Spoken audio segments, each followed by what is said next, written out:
জি, আসসালামু আলাইকুম রহমতুল্লাহি বারাকাতু। আমাদের কোশ্চেন অ্যানালিসিস ক্লাসের আজকের অংশে আমরা মূলত ঢাকা ইউনিভার্সিটির খ ইউনিটের বিগত বছরের কোশ্চেন নিয়ে অ্যানালিসিস করব।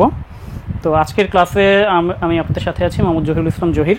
আমরা সবাই এখন এই মুহূর্তে যারা ভর্তি পরীক্ষার্থী আছি, আমরা সবাই আছি একদম আমাদের প্রস্তুতির একদম প্রারম্ভিক একটা অবস্থায়, তাই না? একদম শুরুর অবস্থায় আছি। তো এই শুরুর অবস্থাটা আমার মনে হয় যে মোটেও কম গুরুত্বপূর্ণ নয়, বরঞ্চ অনেক বেশি গুরুত্বপূর্ণ। কারণ শুরুটা হচ্ছে যদি আমরা ভালোভাবে করতে পারি তাহলে কিন্তু এটার ইন্সপাইরেশনের মাধ্যমে কিন্তু আমরা কি আমাদের শেষ পর্যন্ত এগিয়ে যাওয়াটা সহজ হবে। এবং শুরুটা যেন ভালো হয় এই উদ্দেশ্যেই কিন্তু আপনাদের সামনে আমাদের এই ক্লাসগুলো, এই কোশ্চেন অ্যানালিসিস ক্লাসগুলো। তো সেই ক্ষেত্রে আমাদের কোশ্চেন অ্যানালিসিস ক্লাসের গুরুত্বটা কি, বা হচ্ছে এই ক্লাসগুলো কেন হচ্ছে, এই বিষয়ে আমি আপনাদের একটু কথা বলি। সেটা হচ্ছে যেহেতু আমাদের সবার আমাদের অধিকাংশ বলা যায় 90 থেকে 95% ভর্তি প্রার্থী হবে, যাদের ফার্স্ট প্রায়োরিটি হচ্ছে কি ঢাকা ইউনিভার্সিটি, তাই না? তো সেই ক্ষেত্রে আমি যদি ঢাকা ইউনিভার্সিটিতে আমি যদি প্রিপারেশন নিতে চাই ঢাকা ইউনিভার্সিটির খ ইউনিটের জন্য, তাহলে আমাকে কিন্তু অবশ্যই কোন ইউনিটের কোশ্চেনগুলো ভালোভাবে বুঝতে হবে, অবশ্যই খ ইউনিটের কোশ্চেনটা, তাই না? তো আমি কোন বিষয়ে আমি উইক অথবা কোন বিষয়ে আমি স্ট্রং, অথবা ইংলিশের কথা যদি আমরা বলি, ইংলিশের কোন টপিকটায় কোন টপিকটা আমি স্ট্রং, কোন টপিকটায় উইক, যেগুলো থেকে আমাদের ঢাকা ইউনিভার্সিটিতে কোশ্চেন আসে পরীক্ষায়। তো এইটা বোঝার সবচাইতে ইফেক্টিভ ওয়ে সেটা হচ্ছে কি প্রিভিয়াস ইয়ার্স এর কোশ্চেনটা অ্যানালিসিস করা, তাই না? তো এই জন্য আমি সবসময় বলে থাকি, আপনি যখনই হচ্ছে কোনো একটা টপিকে প্রিপারেশন নেওয়া শুরু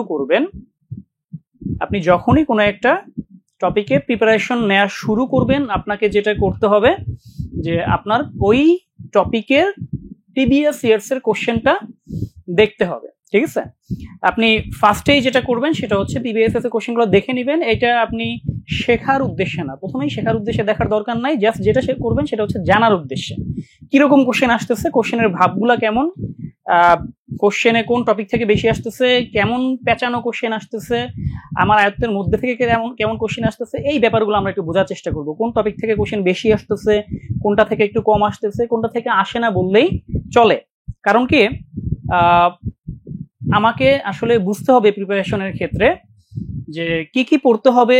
এইটা বোঝার চেয়ে আমার জন্য সবচেয়ে বেশি গুরুত্বপূর্ণ সেটা হচ্ছে কি কি পড়তে হবে না, ঠিক আছে? এই কথাটা কিন্তু খুবই গুরুত্বপূর্ণ, আমরা একটু ভালোভাবে বোঝার চেষ্টা করব। কারণ আমাদের ইউনিভার্সিটি অ্যাডমিশনে 3টা সাবজেক্ট। আপনি যখন এইচএসসি পরীক্ষা দিয়ে আসেন, ওইখানে আপনার সাবজেক্ট ছিল কয়টা? আপনার অনেকগুলো সাবজেক্ট ছিল, তাই না? আপনারা অনেকেই হচ্ছে 6-7টা পর্যন্ত পরীক্ষা দিচ্ছেন, আরো বাকি হচ্ছে প্রায় 6-7টা পরীক্ষা দেয়া যায় নাই। পরীক্ষা দেওয়ার আগে আপনাদের অর্ধেক অটো পাস করার একটা সিদ্ধান্ত হয়েছে। তো এখন দেখেন, আচ্ছা, অনেকেই বলতেছে সাউন্ড কম নাকি। আমি এখানে টেকনিক্যাল যারা আছে তাদেরকে একটু রিকোয়েস্ট করব বিষয়টা দেখার জন্য যে সাউন্ডে কোনো টেকনিক্যাল সমস্যা হচ্ছে কিনা। আচ্ছা, আশা করি সমাধান হয়ে যাবে।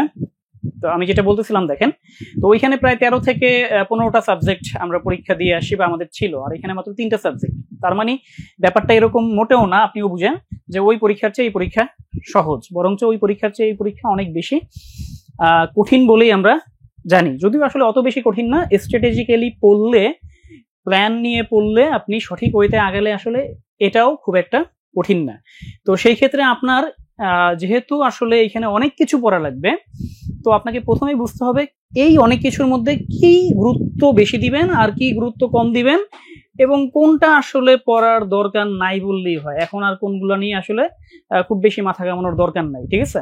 তো এই বিষয়গুলো আসলে জানাটা খুব জরুরি। এই বিষয়টা জানাটা আমাদের খুবই জরুরি। আচ্ছা, একজন আপু বলেছেন যে অটো পাস না subject mapping. Okay, thank you. আচ্ছা, অটো পাস না সাবজেক্ট ম্যাপিং বা যেটাই হোক, মানে 6-7টা পরীক্ষা না দিয়ে আসি আমরা এখানে।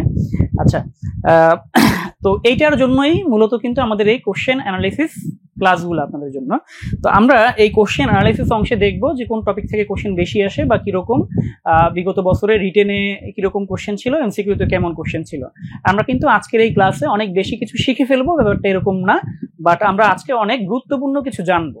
তো জানাটা এই পর্যায়ে শেখার চেয়ে বেশি জরুরি, কারণ আগে আপনাকে জানতে হবে কি শিখবেন আর কি শিখবেন না, ঠিক আছে? তো এটার জন্য আজকের ক্লাস। তো আমরা একটু শুরু করি সময় ক্ষেপণ না করে। দেখেন, আমরা প্রথমে এখানে একটা টেবিল দেখতে পাচ্ছি, আপনারা দেখেন যে এখানে একটা টেবিল দেখা যাচ্ছে যে বিগত বছরগুলোতে 2023-24 সেশন থেকে 2012-13 পর্যন্ত যে কোন টপিকে কেমন কোশ্চেন ছিল। তো এইখানে আপনারা দেখতে পাচ্ছেন যে যে প্রথমে যে টপিকটা আছে কম্প্রিহেনশন, এই কম্প্রিহেনশন টপিকটা ঠিক 2019-20 আগ পর্যন্ত প্রতি বছর এই টপিক থেকে 4টা থেকে 6টা পর্যন্ত কোশ্চেন থাকতো, ঠিক আছে, 4টা 5টা, ইভেন তার আগে 6টা 7টা 8টাও ছিল। কিন্তু 2019 সাল থেকে কোনো এক অদ্ভুত কারণে কম্প্রিহেনশনটা কি হয়ে গেছে, বন্ধ হয়ে গেছে, আশাটা বন্ধ হয়ে গেছে। এখন এইটা আসলে কেন বন্ধ হলো, এটা কেউ বলতে পারবেন কিনা, কারো আইডিয়া আছে কি? 2019-20 সেশন থেকে কেন কম্পিটিশনটা বন্ধ হয়ে গেল? ঠিক আছে, আর আসতেছে না, দেখেন 19-20, 20-21 অথবা 22-23, 23-24 আর আসতেছে না, ঠিক আছে। এটার কারণ হচ্ছে যে আমাদের ঢাকা ইউনিভার্সিটিতে মূলত 2019-20 সেশন থেকে রিটেন পরীক্ষা চালু হয়, এমসিকিউর পাশাপাশি রিটেন চালু হয়। আমাদের যখন রিটেনটা ছিল না তখন কম্পিটিশনটা রেগুলার থাকতো, বাট রিটেন যখন চালু হয়ে গেল, শুরু হয়ে গেল, তখন এমসিকিউ কোশ্চেনের সংখ্যা 25টা থেকে নেমে কয়টা হয়ে গেল, 15টা হয়ে গেল।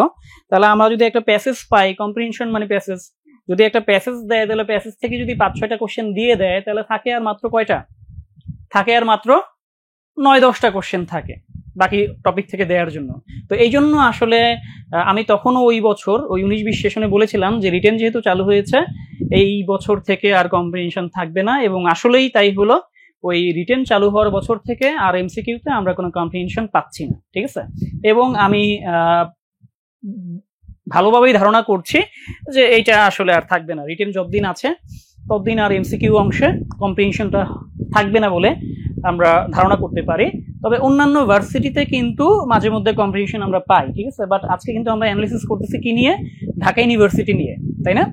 আচ্ছা, এরপরে দেখেন আমাদের টেক্সচুয়াল যে কোশ্চেন, টেক্সচুয়াল কোশ্চেন দেখেন প্রতি বছর আমরা টেক্সচুয়াল কোশ্চেন পাচ্ছি। গত বছর 5টা পেয়েছি, তারপরে গিয়ে হচ্ছে আমরা দেখেন তার আগের বছর পেয়েছি 3টা কোশ্চেন পেয়েছি, এবং আপনি দেখেন যে তার আগের বছর আমরা কোশ্চেন পেয়েছি কয়টা, 6টা কোশ্চেন পেয়েছি, এবং তার আগের বছর দেখেন টোটালি 15টা কোশ্চেনের মধ্যে 2020-21 সেশনে 15টা কোশ্চেনের মধ্যে আমাদের 9টা কোশ্চেনই ছিল কি থেকে, টেক্সট থেকে ছিল, ঠিক আছে। এবং এর আগে 8টা ছিল, 5টা ছিল। তার মানে আপনারা বুঝতেই পারতেছেন যে আমাদের টেক্সট থেকে এমসিকিউ অংশে একটা ভালো পরিমাণ কোশ্চেন থাকে। এখন দেখেন গত বছর যে 5টা ছিল, 15টা কোশ্চেনের মধ্যে যদি আমার 5টা কোশ্চেন হয় টেক্সট থেকে, এই অ্যামাউন্ট, এই নাম্বারটা কি আসলে কম মনে হচ্ছে আপনাদের নাকি বেশি মনে হচ্ছে? আপনাদের কাছে কি মনে হচ্ছে যে এটা খুব কম, 15টার মধ্যে 5টা? আমার মনে হয় আমার সাথে একমত হবেন যে এটা মোটেও কম না, এটা বরঞ্চ ভালো পরিমাণ একটা কোশ্চেন। কারণ আমার এমসিকিউতে পাস মার্ক কত, 5-এ, তাই না?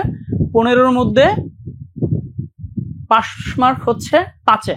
তার মানে আমার টেক্সটের কোশ্চেনগুলো যদি আমি পারতাম তাহলে ওইটা দিয়ে কি হয়ে যেত, পাস হয়ে যেত। এবং 5 মার্কের জন্য কিন্তু আপনার বিশাল পার্থক্য তৈরি হয়ে যাবে। আপনি আপনার বন্ধুর চেয়ে যদি 5 মার্ক বেশি পেতে পারেন, হয়তো এমনও হয়ে যেতে পারে যে আপনি যে জায়গায় পাচ্ছেন ইংলিশ বা ইকোনমিক্সের মতো সাবজেক্ট, সেই জায়গায় আপনার বন্ধু হয়তো বা পাচ্ছে কোনো অ্যাভারেজ লেভেলের অথবা বিলো অ্যাভারেজ লেভেলের সাবজেক্ট পাচ্ছে, ঠিক আছে। আচ্ছা, তাহলে আমরা এটা বুঝলাম যে আমাদের এইচএসসি টেক্সট বুকটা খুবই গুরুত্বপূর্ণ একটা অংশ এমসিকিউর জন্য। তারপর যদি আমরা আসি রাইট ফর্ম অফ ভার্ব, দেখেন রাইট ফর্ম অফ ভার্বটা আপনারা হয়তো খেয়াল করছেন যে এইটার থেকে আমরা খুব একটা বেশি কোশ্চেন পাচ্ছি না, ঠিক আছে। এটা থেকে খুব একটা বেশি কোশ্চেন পাচ্ছি না। আমরা 2012-13 পর্যন্ত যদি দেখি মাঝে মধ্যে একটা করে কোশ্চেন থাকে, তবে অন্য ইউনিভার্সিটির জন্য গুরুত্বপূর্ণ। এরপর দেখেন আমাদের পার্টস অফ স্পিচ থেকে কিন্তু প্রতি বছর কোশ্চেন থাকতেছে, তার মানে এটা আমরা আরেকটা গুরুত্বপূর্ণ টপিক পাইলাম, পার্টস অফ স্পিচটা। এরপর দেখেন আমাদের সাবজেক্ট ভার্ব এগ্রিমেন্ট, যেটা রাইট ফর্ম অফ ভার্বের সাথে অনেকটা রিলেটেড, ঠিক আছে। আমরা দেখতে পাচ্ছি যে এইখান থেকেও কোশ্চেন নাই বললেই চলে। আমরা 2017 পর্যন্ত কোনো কোশ্চেন দেখছি না, তার আগে একটা ছিল এবং তারও 2 বছর আগে একটা ছিল। এরপর দেখেন আমাদের sentence completion, fill in the blank, মানে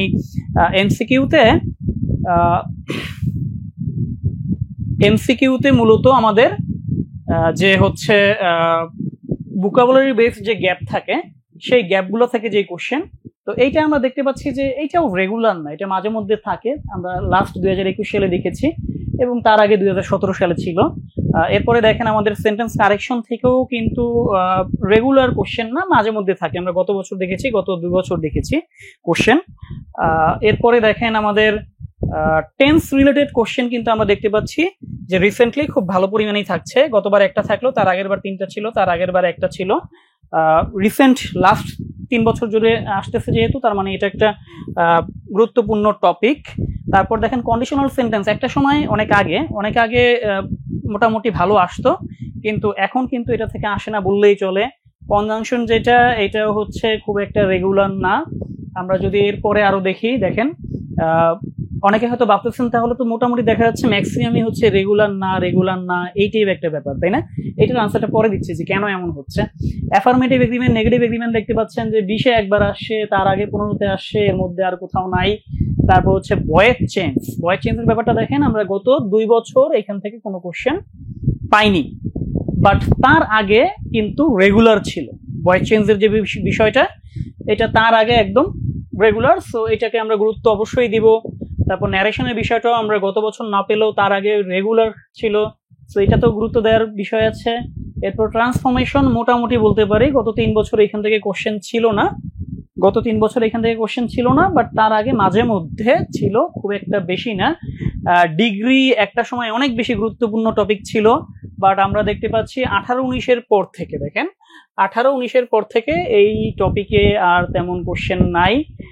ট্যাগ কোশ্চেন থেকে কোশ্চেন নাই বললেই চলে, এক সময় ছিল, অনেক আগে ছিল, এখান থেকে নাই বললেই চলে। তবে সেন্টেন্স স্ট্রাকচারটা নতুন করে গুরুত্ব হয়ে দাঁড়াচ্ছে। সেন্টেন্স স্ট্রাকচার যেটা হচ্ছে মূলত বেসিক সেন্টেন্স স্ট্রাকচার, যেটা আপনাদের লেকচারের প্রথম লেকচারের দিকেই এটা শুরু হবে, ঠিক আছে? তো এটা যেহেতু গত 2 বছরে আমরা রেগুলার কোশ্চেন পাচ্ছি, এটা আমি গুরুত্বপূর্ণ হিসেবে আপনাকে বিবেচনা করতে বলবো। তারপর হচ্ছে পার্টস অফ স্পিচের যে হচ্ছে বিভিন্ন স্পেসিফিক রিজিয়ন থেকে, যেমন নাউন থেকে গত বছর একটা কোশ্চেন পেয়েছি, তার আগে মাঝে মধ্যে ছিল। প্রোনাউন থেকেও তেমন কোশ্চেন ছিল না, আগে ছিল। এগুলো তেমন খুব বেশি হাইলাইটেড গুরুত্বপূর্ণ আমরা দেখছি না। তারপর দেখেন আমাদের এখানে ভার্ব থেকে আগে ছিল, অ্যাডভার্ব থেকে কিন্তু রেগুলার এখন কোশ্চেন আসতেছে। লাস্ট 3 ইয়ার্স আমরা দেখতে পাচ্ছি এখান থেকে রেগুলার কোশ্চেন থাকতেছে। ট্রান্সলেশন থেকে এখন থাকে না এমসিকিউতে। ওয়ার্ড মিনিং যেটা দেখেন, ওয়ার্ড মিনিং এবং সিনোনিম অ্যান্টোনিম কিন্তু সেম না, ঠিক আছে? এই বিষয়টা আমরা একটু খেয়াল রাখবো। ওয়ার্ড মিনিং এবং সিনোনিম অ্যান্টোনিম কিন্তু সেম না। ওয়ার্ড মিনিং মানে হচ্ছে আপনার একটা ওয়ার্ডের ইংলিশ মিনিং, যেমন বুক মানে কি, এ নাম্বার অফ পেজেস, আমরা এইভাবে বলতে পারি একত্রে যেটা, ঠিক আছে? বাট যদি সিনোনিম বলা হয়, যেমন বইয়ের একটা বাংলা সিনোনিম কি হতে পারে, পুস্তক, গ্রন্থ, ঠিক আছে? তো সিনোনিম এবং ওয়ার্ড মিনিং এর মধ্যে কিন্তু পার্থক্য আছে।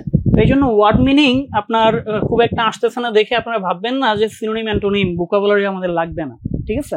আপনারা দেখেন নিচে যে সিনোনিম অ্যান্টোনিমে এইখানে একটু তাকায় দেখেন, সিনোনিম অ্যান্টোনিম এইখানটা একটু তাকায় দেখেন। আগের বার 2টা, তার আগে একটা, তার আগে 2টা, 4টা। তো বুঝতে পারতেছেন যে আমরা এতক্ষণ ধরে যতগুলো টপিক পেয়েছি এর মধ্যে সবচাইতে ইম্পর্টেন্ট ছিল কি, টেক্সচুয়াল, ঠিক কিনা? টেক্সচুয়াল, তাই না? আর এরপরে যেটা পাইলাম সেটা হচ্ছে কি, সিনোনিম অ্যান্টোনিম। আচ্ছা, মাঝখানে দেখেন আমাদের ইডিয়ামস এন্ড ফ্রেজ থেকে মাঝে মধ্যে থাকে, গত 3 বছর ছিল না। প্রিপোজিশন থেকে আবার regular, so it's another important topic. Preposition থেকে রেগুলার কোশ্চেন থাকতেছে, স্পেলিং থেকে রেগুলার কোশ্চেন থাকতেছে, গ্রুপ ভার্ব থেকে তেমন থাকে না, আর্টিকেল থেকে থাকে না, প্রোভার্ব থেকে তো থাকেই না। তো এই হচ্ছে আমাদের যে টোটাল যে গ্রামারগুলো ছিল, সেই গ্রামারগুলোকে আমরা একটা চার্টে নিয়ে এসে আমরা চেষ্টা করেছি বোঝানোর জন্য যে কোন টপিকগুলো থেকে কোশ্চেন কেমন ছিল। তো এখন একটু আপনাদের বলি যে ম্যাক্সিমাম টপিক থেকে আমরা দেখেছি কি, যে খুব একটা কোশ্চেন থাকে না এরকম পেয়েছি, তাই না? কয়েকটা টপিক থেকে কোশ্চেন বেশি পেয়েছি। আবার যদি একটু বলি, টেক্সচুয়াল, তারপর হচ্ছে আমরা সিনোনিম অ্যান্টোনিম থেকে কোশ্চেন বেশি পেয়েছি, তারপর হচ্ছে আমরা স্পেলিং থেকে কোশ্চেন বেশি পেয়েছি, আমরা হচ্ছে কোশ্চেন বেশি পেয়েছি কি, প্রিপোজিশন থেকে কোশ্চেন বেশি পেয়েছি, আমরা প্রিপোজিশন থেকে কোশ্চেন বেশি পেয়েছি, ঠিক আছে? সো এইরকম কয়েকটা টপিক থেকে আমরা কোশ্চেন বেশি পেয়েছি। আর বাকিগুলো থেকে কিন্তু আমরা রেগুলার কোশ্চেন পাইনি, তাই না? তাহলে এখন আপনাদের মধ্যে একটা কোশ্চেন জাগতে পারে, তাহলে এত কম কোশ্চেন কেন বাকিগুলো থেকে? এটার কারণটা কি? কারণ হচ্ছে আপনারা জানেন যে এখন আমাদের এমসিকিউতে কোশ্চেন আসে কয়টা, 15টা, তাই না? মাত্র 15টা কোশ্চেন আসে। এখন আমাদের গ্রামাটিক্যাল টপিক তো অনেক হিউজ টপিক, তাই না? আমরা যদি সর্ট আউট করি মিনিমাম হচ্ছে 25টার মতো টপিক আমরা বাইর করতে পারবো, যে টপিকগুলো থেকে কোশ্চেন কম বেশি হয়ে থাকে। তার মানে আপনি কিন্তু চাইলেও, ঢাকা ইউনিভার্সিটি কিন্তু চাইলেও প্রত্যেকটা টপিক থেকে প্রতি বছর কোশ্চেন করতে পারছে না, যেহেতু আমাদের কোশ্চেনের সংখ্যা কি মাত্র 15টা। আর এর মধ্যে আমাদের টেক্সট থেকে যদি অ্যাভারেজ 5টা কোশ্চেন, ভোকাবুলারি, স্পেলিং এগুলো মিলিয়ে টিলে যদি 6-7টা কোশ্চেন করে ফেলে, তাহলে কিন্তু আর কোশ্চেন বাকি থাকে কয়টা? 8-9টা কোশ্চেন থাকে। দ্যাটস ওয়াই আমরা দেখছি যে প্রত্যেকটা টপিক থেকে প্রতি বছর কোশ্চেন থাকতেছে, এরকম হচ্ছে না, ঠিক আছে? সো তার মানে কি আমরা বাকি টপিকগুলো বাদ দিয়ে দেবো একদম? না, ব্যাপারটা এরকম না। বাট আমরা ওগুলো পড়বো, যেই টপিক থেকে বেশি কোশ্চেন থাকতেছে ওই টপিক থেকে বেশি পড়বো, ঠিক আছে? যেই টপিক থেকে বেশি আসতেছে ওই টপিককে বেশি গুরুত্ব দিব। আর যেটা থেকে আসতেছে না বললেই চলে, ওইটা যদি আল্লাহ তাআলা সময় দেয়, ঠিক আছে, অন্যান্যগুলো সব পড়ে যদি সময় দেয় তাহলে পড়বো, আর না হয় নাই। এই হচ্ছে অবস্থা। মানে গুরুত্ব অনুযায়ী, প্রায়োরিটি অনুযায়ী আমাদের কি করতে হবে? আগাতে হবে, ঠিক আছে? আচ্ছা, আপনাদের অনেকের একটু সমস্যা ছিল, সাউন্ড নাকি ক্লিয়ার ছিল না বা এরকম কিছু। আমি আবার একটু আপনাদের রেসপন্স চাচ্ছি যে এখন কি সাউন্ডটা আগের চেয়ে একটু ভালো মনে হচ্ছে কিনা, ঠিক আছে? ইমপ্রুভমেন্ট আসে কিনা একটু জানাবেন, ঠিক আছে? এখন কি কথা ক্লিয়ারলি বোঝা যাচ্ছে কিনা? ওকে, তো আমরা এবার চলে যাই আমাদের রিয়েল কোশ্চেন। গত বছরগুলোতে যে কোশ্চেনগুলো হয়েছিল সেই কোশ্চেনগুলো আমরা অ্যাট এ গ্লান্স একটু দেখে যাই যে এই কোশ্চেনগুলো পারা যায় কিনা, ঠিক আছে? বা কি লেভেলের কোশ্চেন ছিল আমরা একটু দেখি। হ্যাঁ, সরাসরি ওই কোশ্চেনগুলো একটু দেখে দেখেন। এইখানে যেমন হচ্ছে গত বছরের কোশ্চেনটা দেখি, 2023-24 সেশনের কোশ্চেন দেখেন। আমি আশা করি এই কোশ্চেনটা দেখে অলরেডি সবার মাথায় আনসার চলে আসছে। আপনারা এই প্রথম কোশ্চেনের আনসারটি একটু আপনারাই করেন, ঠিক আছে? আপনাদের আনসার দেখেই বোঝা যাবে যে কোশ্চেনটা সহজ না কঠিন। She has been the principal of the school dash the last 5 years, ঠিক আছে? এটা আপনাদেরই আনসার করতে দিলাম, A B C D বলেন দেখি। অলরেডি হচ্ছে রোশনি রিচা আনসার করে ফেলছে, থ্যাংক ইউ। আহনাফ আনসার করেছেন, বাট দুঃখিত আনসারটা হলো না। নীলাকাশ আনসার করছেন, হয় নাই। বেশ কয়েকজন আনসার করতেছেন কিন্তু হচ্ছে না। দেখেন এখানে এটা খুব বেসিক সিম্পল একটা টেন্সের এবং প্রিপোজিশনের একটা নিয়ম, তাই না?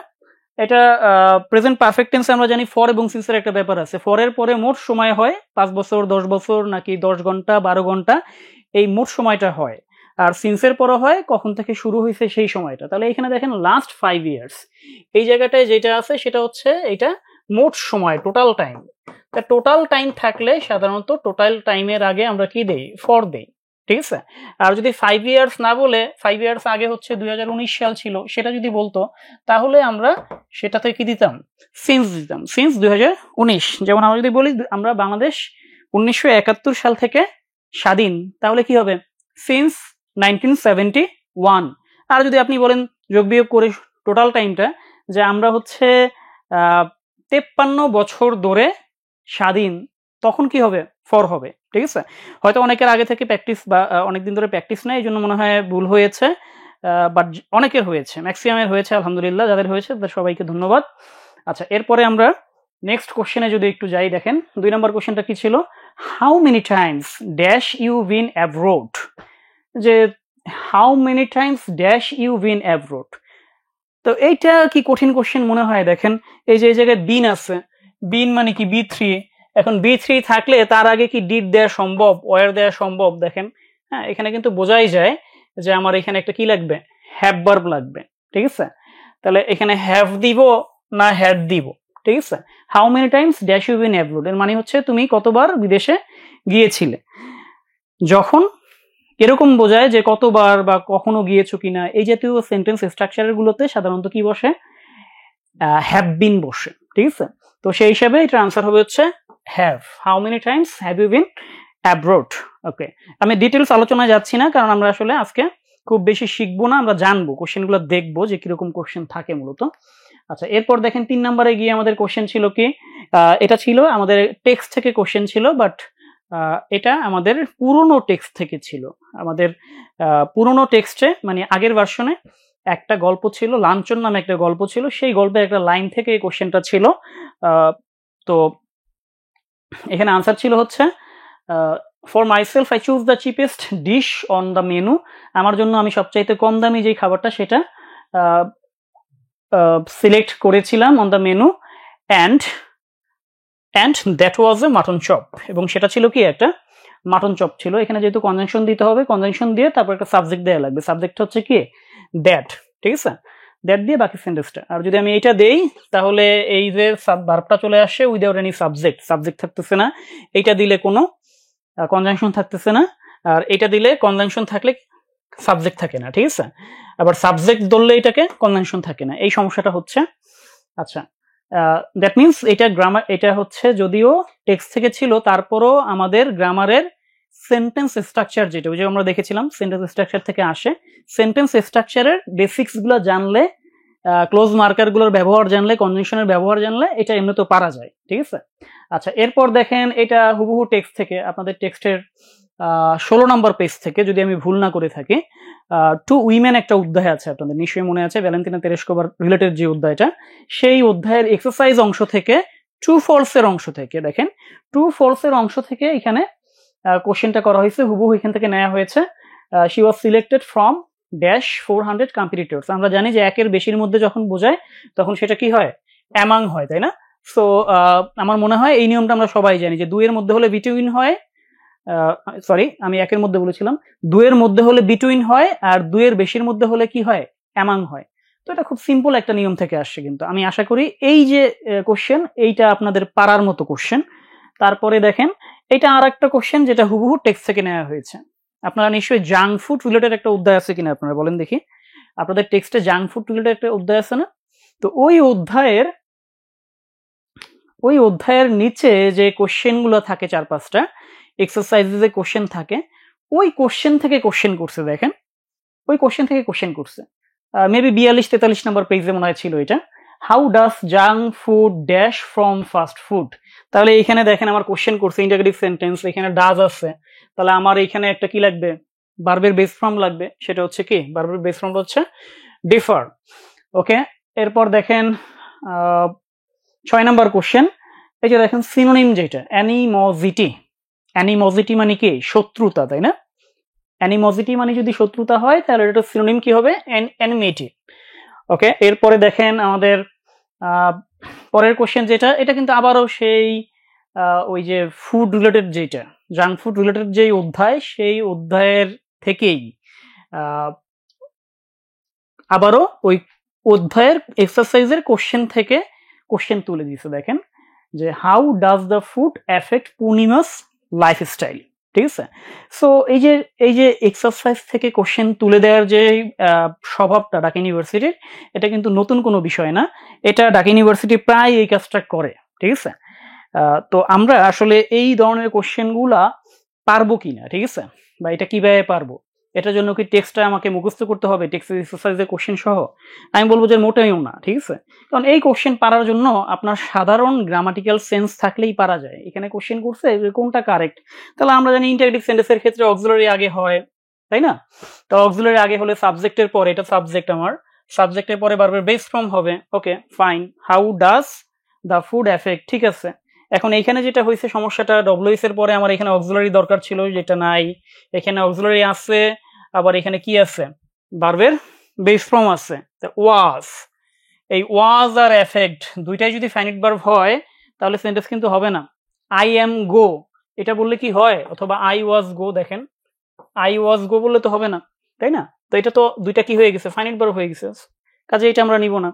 তারপর দেখেন এখানে ডাজ দিছে, ঠিক আছে, এরপর বেস ফর্ম লাগবে, বাট ইফেক্টটা সাধারণত ভার্ব হিসেবে না, বরঞ্চ ব্যবহার হয় কি হিসেবে, নাউন হিসেবে। দ্যাটস ওয়াই এখানে আনসার ছিল কোনটা, এ। এখন আপনি একটু চিন্তা করে দেখেন, এই যে 4টা অপশনের মধ্যে আমরা এ অপশনটা যে কারেক্ট, এটা যে আমরা বের করলাম, এটা বের করার জন্য কি আপনার আসলে টেক্সট বুকটার এই অধ্যায়ের এই কোশ্চেনের লাইনটা কি আসলে মুখস্থ জানার দরকার ছিল কিনা আপনার? এটা কি মুখস্থ জানার দরকার ছিল?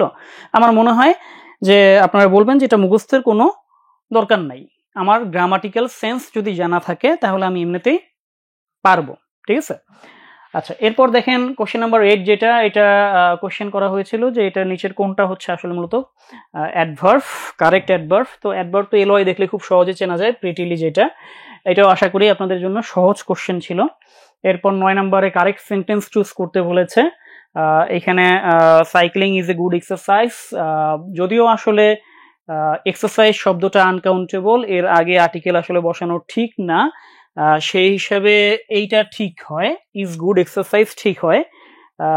আমরা যদি অক্সফোর্ড ডিকশনারি দেখি, মেরিয়াম ওয়েস্টার দেখি, দেন হচ্ছে যদি লংম্যান দেখি অথবা ফরেন বইগুলো দেখি, কোথাও আমরা এক্সারসাইজের আগে আর্টিকেল পাবো না। বাট আসলে আমাদের দেশে এটা প্রচলিত, কিছু কিছু জায়গায় প্রচলিত। ইভেন আমরা যদি আমাদের ক্লাস 9-10-এর যদি হচ্ছে বই দেখি, ওইখানেও আমরা দেখবো এক্সারসাইজ শব্দটায় আর্টিকেল ছাড়া ইউজ করা হয়েছে। তো সেই হিসাবে আসলে ডি নাম্বারটাই হওয়ার কথা, বাট ঢাকা ইউনিভার্সিটি এখানে আনসার ধরেছে এই নাম্বারটা, কারণ এটা প্রচলিত, ঠিক আছে, প্রচলিত হিসাবে এটাকে আনসার হিসেবে ধরেছে। কারণ জিরানকে জিরানকে সাবজেক্ট হিসেবে ব্যবহার করার প্রচলনটা বেশি, ঠিক আছে। তো এটা একটা বিতর্কিত কোশ্চেন ছিল মোটামুটি, তো প্রতি বছরই 2-1টা কোশ্চেন এরকম থাকে মাঝে মধ্যে, বাট আপনারা কিন্তু আপনাদের জন্য এটা কমন, ঠিক আছে। আপনাদের বেলায় যদি কোশ্চেন আসতো, আপনি কিন্তু এ নাম্বারটাই অ্যান্সার করতেন, cycling is a good exercise, তো ভুল হতো না, ঠিক আছে। আচ্ছা, এরপর দেখেন কোশ্চেন নাম্বার 10, এনশিয়েন্ট ওয়ার্ডটার ভোকাবুলারি আসছে, অ্যান্টোনিম আসছে। তো এটা কিন্তু আপনাদের টেক্সট থেকে, বুঝতে পারছেন কিনা দেখেন তো, এনশিয়েন্ট ওয়ার্ডটা আপনার টেক্সটের কোথায় আছে, কেউ কি একটু বলতে পারবেন যে এনশিয়েন্ট ওয়ার্ডটা টেক্সটের কোথায় আছে? দেখি কারো টেক্সট সম্পর্কে কতটুকু ধারণা আছে আপনার। এটা নিয়ে আপনাদের একটা কবিতাই আছে, তাই না? The rime of the ancient mariner, মাত্র 4 লাইন দেয়া আছে। বলেছিলাম এর আগে কোন একটা অনলাইন ক্লাসে বলেছিলাম, মনে হয় আপনাদের মনে আছে কিনা, বা আপনার ওই ক্লাসটা যারা করেছিলেন, আমাদের একটা কবিতা আছে না, the rime of the ancient mariner, S T. কোলেরিজের, তাই না? এস.টি. কোলেরিজের একটা কবিতা আছে, ওই কবিতার মাত্র 4 লাইন দেয়া আছে, ওয়াটার ওয়াটার নামে যে একটা কবিতা, ঠিক আছে, ওয়াটার ওয়াটার এভরিওয়ার বাট নর এনি ড্রপ টু ড্রিঙ্ক, এই যে রিলেটেড কবিতাটা। তো ওই কবিতার হেডলাইন থেকে কিন্তু এনশিয়েন্ট ওয়ার্ডটা নেওয়া হয়েছে। এনশিয়েন্ট মানে হচ্ছে কি প্রাচীন, এনশিয়েন্ট মানে যদি প্রাচীন হয়, এর বিপরীত কি হবে তাহলে? কন্টেম্পোরারি। কন্টেম্পোরারি মানে হচ্ছে কি সমসাময়িক, ঠিক আছে। আর বাকিগুলো দেখেন আমাদের, আর্কাইক মানে কি প্রাচীন, হিস্ট্রিক মানে ঐতিহাসিক, ঠিক আছে। সো আমার বিপরীত অর্থ ধরলে আমার এটাই মিলে, কন্টেম্পোরারি। সো এটাও কিন্তু আমাদের টেক্সট থেকেই ছিল। এরপর দেখেন question number 11, choose the correct sentence, এটা কারেকশন থেকে ছিল। এই জায়গাটায় আমরা যদি হচ্ছে ভুল বের করি, দেখেন আই বট টু পেয়ার হবে না, এখানে কি হবে? পেয়ার্স হবে। তারপর হচ্ছে can you give me some advice হবে, কারণ এটা আনকাউন্টেবল, এর সাথে প্লুরাল কখনো হয় না। তারপর হচ্ছে I red poetry about a horse, এখানে দেখেন আই রেড পোয়েট্রি মানে হচ্ছে কিছু কবিতার সমষ্টিকে একসাথে পোয়েট্রি বলে, ঠিক আছে। একটা ঘোড়া নিয়ে পোয়েট্রি হতে পারে না, এটা যেটা হতে পারতো সেটা হচ্ছে পোয়েম হতে পারতো, I read a poem. D number যেটা আছে, Hamlet is one of Shakespeare's most famous works, তো এটা ঠিক আছে, এটা কোনো সমস্যা নাই। হ্যামলেট হচ্ছে শেক্সপিয়ারের অন্যতম একটা গুরুত্বপূর্ণ কি বলেছে কাজ, অন্যতম একটা গুরুত্বপূর্ণ কাজের অংশ, ঠিক আছে। তো এই জায়গাটায় আমাদের আনসার ছিল কোনটা? তাহলে ডি নাম্বারটা আনসার ছিল। তারপর দেখেন কোশ্চেন নাম্বার 12-এ গিয়ে বলেছে কোনটার মধ্যে একটা ইন্টারজেকশন আছে, পার্সোবিসিস এর কোশ্চেন দেখেন যে কোথায় একটা ইন্টারজেকশন আছে। ওকে ফাইন, এই জায়গাটা এই যে দেখেন, well it is time to say good bye, এইখানেই মূলত ওয়েলটা হচ্ছে একটা ইন্টারজেকশন। ওয়েল যখন ভার্বকে মডিফাই করে তখন সেটা কি হয়? মূলত অ্যাডভার্ব হয়। যেমন দেখেন হি ওয়ার্কস ওয়েল, এই জায়গাটায় ওয়ার্কস কে মডিফাই করছে ওয়েল, তখন এটা কি অ্যাডভার্ব। বাট ওয়েল দিয়ে আমরা এরকম বলি না, well you can do it, বেশ, মানে যেটা যেই ওয়েলের অর্থ হচ্ছে কি বেশ, যে well you can do it now, বেশ তুমি এখন এটা করতে পারো। এই ওয়েলটা সাধারণত ইন্টারজেকশন হিসেবে ব্যবহৃত হয়, এবং আপনারা এটা শিখে রাখেন, কাজে লাগবে। ইন্টারজেকশনকে মডার্ন ইংলিশে এক্সক্লেমেশন বলা হয়, এক্সক্লেমেশন। তো এমনও হতে পারে যে আপনার কোশ্চেন অনেক সময় এইভাবে হতে পারে, ইন্টারজেকশনের বদলে লিখে দিল এক্সক্লেমেশন। তো আপনাকে বললো যে নিচের কোন সেন্টেন্সে এক্সক্লেমেশন আছে, এখন আপনি যদি এক্সক্লেমেশন কি সেটা যদি না জানেন তখন কিন্তু আনসার করা কি হয়ে যাবে, কঠিন হয়ে যাবে। যেমন হচ্ছে আমাদের মডার্ন ইংলিশে অ্যাসার্টিভ সেন্টেন্সকে বলে ডিক্লারেটিভ সেন্টেন্স, ঠিক আছে? অ্যাসার্টিভ সেন্টেন্সকে কি বলে? ডিক্লারেটিভ। এবং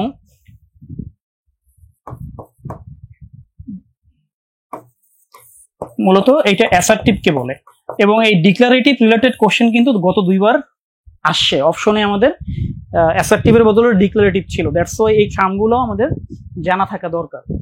আচ্ছা, এরপর দেখেন আমাদের 13 নম্বর কোশ্চেনে ছিল স্পেলিং থেকে কোশ্চেন ছিল, এবং এটা প্রিভিয়াস ইয়ার্স অনেকবার আসছে, এটা বিগত বছরের কোশ্চেন থেকে আসছে। এখানে রিসিভ হচ্ছে মূলত সঠিক বানান, এবং আপনারা, আমি আশা করি এখানে যারা আছেন সবাই কম বেশি রিসিভ বানানটা কিন্তু জানেন। দেখেন RECIVE, এবং এটা অনেকবার আসছে। তো প্রিভিয়াস ইয়ার্সে কোশ্চেন যাদের পড়া থাকবে তারা কিন্তু এটা পারবেন, ঠিক আছে? আচ্ছা, তানজিব হাসান যেটা বলছেন স্টেটমেন্টও বলে অ্যাসার্টিভকে, হ্যাঁ থ্যাংক ইউ। অ্যাসার্টিভ সেন্টেন্সকে স্টেটমেন্ট সেন্টেন্সও বলে, তবে এটা কম প্রচলিত। আচ্ছা, এরপর দেখেন কোশ্চেন নাম্বার 14।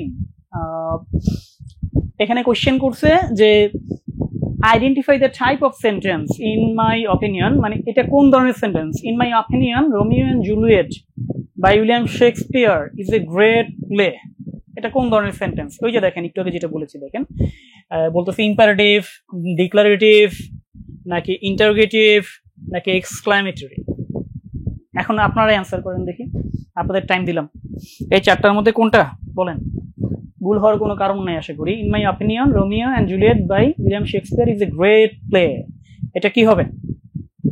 অলরেডি অ্যান্সার করে দিচ্ছেন রনি মিয়া, আশা অ্যান্সার করছেন, সবাই অ্যান্সার করেন। Bikash thank you, Nusrat thank you, Ahmad Ullah thank you. তাহলে এখন নিশ্চয়ই বুঝতে পারছেন যে এই যে আমার যদি এই টার্মগুলা জানা না থাকে তাহলে হয়তো তো আমি বিপদে পড়লেও পড়তে পারি, কারণ আমি এটা জানি যে Romeo and Juliet by William Shakespeare is a great play, this is one kind of assertive sentence. But যদি আমার এইটা জানা না থাকে যে অ্যাসার্টিভকে মডার্ন ইংলিশের ডিক্লারেটিভ বলে, তাহলে কিন্তু আমি অ্যাসার্টিভ খুঁজবো, কোথায় গেল অ্যাসার্টিভ নাই, ঠিক আছে? একটা বিপদে পড়ে যেতে পারি, ঠিক আছে? যদিও বুদ্ধিমান যারা, এদের উপস্থিত বুদ্ধি থাকে এবং উপস্থিত বুদ্ধি দিয়ে বিপদ থেকে সে মুক্ত হতে পারে। কিভাবে? আমি তো জানি অ্যাসার্টিভ, মনে করেন ডিক্লারেটিভ আমার জানা নাই, আমি দেখবো ইম্পারেটিভ কিনা, না ইম্পারেটিভ না, ইন্টারেটিভ কিনা, ইন্টারেটিভ না, কোশ্চেন করা নাই, এক্সক্লামেটরি কিনা, শেষে অবাক চিহ্ন নাই, এক্সক্লামেটরি চিহ্ন নাই, তার মানে নিশ্চয়ই এই জিনিসটাই হবে, ঠিক আছে? সো এমসিকিউর কিন্তু এটা একটা মজা আছে যে ইলামিনেটিং পদ্ধতিতে বাকিগুলো ইলামিনেশন করে আনসার অনেক সময় পাওয়া যায়, তাই না? আচ্ছা, এরপরে আমরা লাস্ট কোশ্চেনটা দেখি গত বছর যেটা ছিল, সেটা হচ্ছে লিটারেচার অংশ থেকে, মানে ফিগারস অফ স্পিচ যেটাকে বলে, যেটা আমরা আসলে অনেকেই হয়তোবা আমরা অনেকেই ওইভাবে পড়ে আসি নাই, আমাদের লাগে নাই, ঠিক আছে? বাট আমাদের অ্যাডমিশন টেস্টে কিন্তু এই অংশটা লাগবে, ফিগারস অফ স্পিচ অংশটা লাগবে, কারণ এটা থেকে মাঝে মধ্যেই আমাদের কোশ্চেন থাকে। আপনাদের ভয় পাওয়ার কোনো কারণ নাই, টেনসড হওয়ার কিছু কারণ নাই, খুবই সহজ টপিক। এবং লেকচার 2-এই আমাদের রেগুলার লেকচার 2-এই আমরা এটা নিয়ে বিস্তারিত আলোচনা আছে, এবং আপনাদের টেক্সট বুকে কিন্তু কিছু কিছু জায়গায় ফিগারস অফ স্পিচের ব্যাপারে বলা আছে। আপনারা যারা টেক্সটটা পড়েন, যারা কবিতাগুলো পড়েছেন, এক্সারসাইজগুলো পড়েছেন, তারা কিন্তু দেখেছেন কবিতার শেষে কিছু কিছু জায়গায় মেটাফোরের কথা বলা আছে, কিছু কিছু জায়গায় অ্যালিটারেশনের কথা বলা আছে, সিমিলির কথা বলা আছে।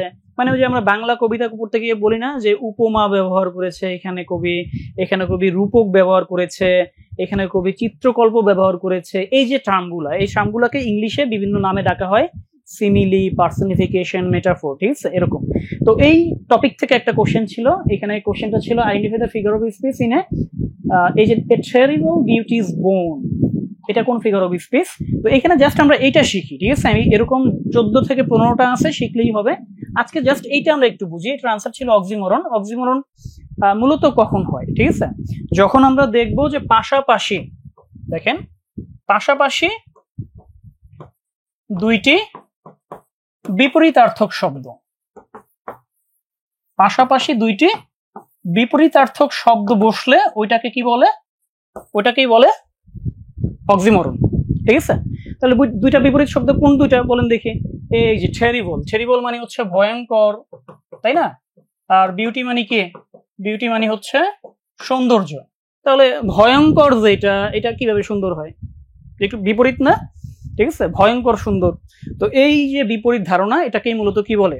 অক্সিমরন বলে। তাহলে এরকম অক্সিমরন আর দুই একটা কি হতে পারে বলেন দেখি? আমি একটা এক্সাম্পল আপনাদের দেখায় দিই।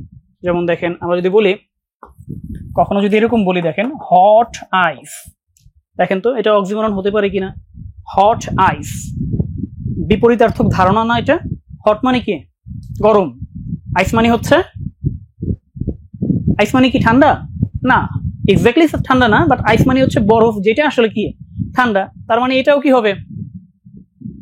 এটাও অক্সিমরন। আচ্ছা, অক্সিমরন কি আমরা বুঝতে পারছি কিনা আপনারা বলেন?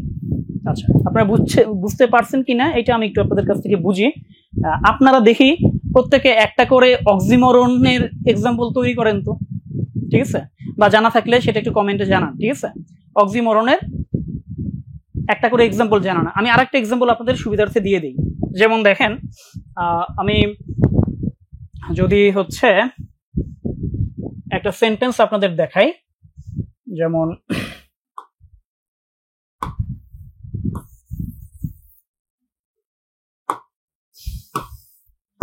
এই সেন্টেন্সটা দেখেন, I am always carefully careless. দেখেন তো এখানে পান কিনা? এখানে কোনো অক্সিমরন পাচ্ছেন কিনা দেখেন। এই যে carefully positive, careless K negative. I am always carefully careless, এর মানে কি? এর মানে আমি সবসময় কেয়ারফুলি কি থাকি? কেয়ারলেস থাকি। আমি সবসময় কেয়ারফুল থাকি যেন আমি কেয়ারলেস থাকি। মানে বিষয়টা কেমন বুঝছেন কিনা? মানে সে সবসময় রেগুলারলি কি থাকে? কেয়ারলেস থাকে। তাহলে এখানে একটু খেয়াল করে দেখেন যে এই যে রেগুলার কথাটা বলছে, এটাতে আর একটা বানানো যায় না? কিরকম বানানো যায় দেখেন, রেগুলারলি, রেগুলারলি ইররেগুলার, তাই না? হয় কিনা? রেগুলারলি যে নিয়মিত ভাবে কি থাকে? অনিয়মিত থাকে। আচ্ছা, ইরাজ একটা বলেছেন, থ্যাংক ইউ। আচ্ছা, আপনাদের থেকে এক্সাম্পল দেখছি, রেগুলার অ্যাবসেন্ট।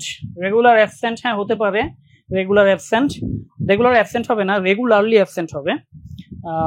কেয়ারফুলি কেয়ারলেস বলতেছেন। Defeating silence after the shocking news was announced. Rationally irrational, thank you. Unsuccessfully successful, thank you. পারতেছেন, অনেকেই পারতেছেন। ট্রাই করেন, সবাই ট্রাই করেন। এই টার্মে করতে পারেন, অথবা পাশাপাশি দুইটা বিপরীত শব্দ দিয়ে, ঠিক আছে? আমরা এটা বলতে পারি না যে ব্রাইট ডার্কনেস। ব্রাইট মানে কি? উজ্জ্বল, তাই না? ডার্কনেস মানে কি? অন্ধকার। তাহলে ব্রাইট ডার্কনেস, তাহলে এটা একটা কি হতে পারে? অক্সিমরন হতে পারে, ঠিক আছে? কালো মেঘ বলেছেন রাইটস এন্ড রং, না এইভাবে না, ঠিক আছে? কনজাংশন দিলে হবে না, পাশাপাশি হতে হবে। Badly good, thank you Nahar, Nazneen Nahar. Climb down, climb down হবে না, কারণ ক্লাইম ডাউন মানে হচ্ছে আরোহণ করা। Hopefully hopeless, thank you Nazneen, thank you. অনেকেই পারতেছেন, চেষ্টা করেন আপনারা, ঠিক আছে? সো আমরা দেখেন এই ঢাকা ইউনিভার্সিটির গত বছরের 15টা কোশ্চেন দেখলাম, তাই না? তো এই 15টা কোশ্চেনের মধ্যে আমরা এর আগে কোশ্চেন অ্যানালিসিসে দেখেছিলাম তালিকা অনুযায়ী যে 5টা কোশ্চেন ছিল আমাদের কি থেকে? টেক্সট থেকে ছিল, তাই না?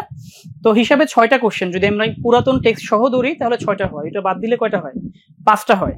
তাহলে আমরা দেখলাম যে এখানে 5টা কোশ্চেন টেক্সট থেকে ছিল, আরো কয়েকটা টপিক থেকে ছিল, স্পেলিং থেকে ছিল, ভোকাবুলারি থেকে ছিল, তারপর কিছু গ্রামাটিক্যাল টপিক থেকে ছিল, কারেকশন থেকে ছিল, ঠিক আছে? সো আবারও বলতেছি, আমাদের খ ইউনিটে আমরা যারা প্রিপারেশন নিচ্ছি তাদের জন্য কিন্তু টেক্সটটা অত্যন্ত গুরুত্বপূর্ণ, তাই না? অত্যন্ত গুরুত্বপূর্ণ। এই টেক্সটটা কিভাবে প্রিপারেশন নেবেন সেটা আমি কোশ্চেন অ্যানালিসিস পার্টের শেষে গিয়ে বলবো। যদি আমি বলতে ভুলেও যাই, আপনারা একটু কমেন্টে মনে করিয়ে দিন, ঠিক আছে? আলহামদুলিল্লাহ, খুব ভালো ভালো এক্সাম্পল লিখতেছেন। একজনে লিখছেন নাইস অ্যান্ড অ্যাট্রাকটিভ।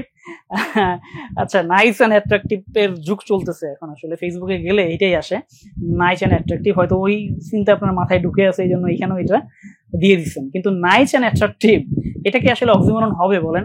হ্যাঁ, নাইস অ্যান্ড অ্যাট্রাকটিভ। আপনি যদি বলেন অ্যাট্রাকটিভলি ইনঅ্যাট্রাকটিভ, অ্যাট্রাকটিভলি ইনঅ্যাট্রাকটিভ, সেটা হতে পারে, ঠিক আছে। আপনি যদি বলেন নাইসলি আগলি, নাইসলি আগলি মানে সুন্দরভাবে কুৎসিত, নাইস এন্ড আগলি না, নাইসলি আগলি, এন দেওয়া যাবে না। এখানে কি কোথাও এন আছে দেখেন তো? Regularly irregular, carefully careless, terrible, beauty নাই, কিন্তু এন দেওয়া যাবে না। ঠিক আছে, প্রথমটা অ্যাডভার্ব দিয়ে পরেরটা কি দিবেন? অ্যাডজেক্টিভ দিবেন। যেমন এই যে খুব সুন্দর একটা পেয়েছে, দীপ্র বিশ্বাস, পারফেক্টলি ইমপারফেক্ট। ঠিক আছে, অথবা আপনি যদি এইভাবে বলেন, দেখেন সাইলেন্ট সাউন্ড, হয় কিনা দেখেন তো? সাইলেন্ট সাউন্ড, নীরব শব্দ। ঠিক আছে, তো এই যে নীরব শব্দ, আসলে নীরব শব্দ মানে কি? এগুলা কাব্যিক ফ্রেজ। ঠিক আছে, কবিরা আসলে অনেক কিছু ঘুরায় পেঁচায় বলতে চায়, এই যে বিষয়গুলো। ঠিক আছে, আচ্ছা, আমরা যেটা বলতেছিলাম, ঢাকা ইউনিভার্সিটির আমরা একটা বছরের কোশ্চেন দেখেছি। এরপরে আমরা আসেন, আমরা তার আগের বছরের কোশ্চেনটা একটু দেখে আসি যে ওইখানে আসলে কোশ্চেন কেমন ছিল। ঠিক আছে, আচ্ছা, যেমন 2022-23 সেশনে একটু একটা গ্লান্স আমরা একটু চোখ বুলিয়ে আসি। যেমন দেখেন প্রথম কোশ্চেন যেটা ছিল, দেখেন আবারও সেই প্রিপোজিশনের কোশ্চেন। মনে আছে আমরা কিন্তু গত বছরও প্রিভিয়াস প্রথম কোশ্চেনটাই কি পেয়েছিলাম? প্রিপোজিশনের কোশ্চেন পেয়েছিলাম, এবং আমরা ওই তালিকায় দেখেছিলাম যে প্রিপোজিশন থেকে প্রতি বছরই কি থাকে? কোশ্চেন থাকে। সো নোট ইট ডাউন, খেয়াল রাখেন।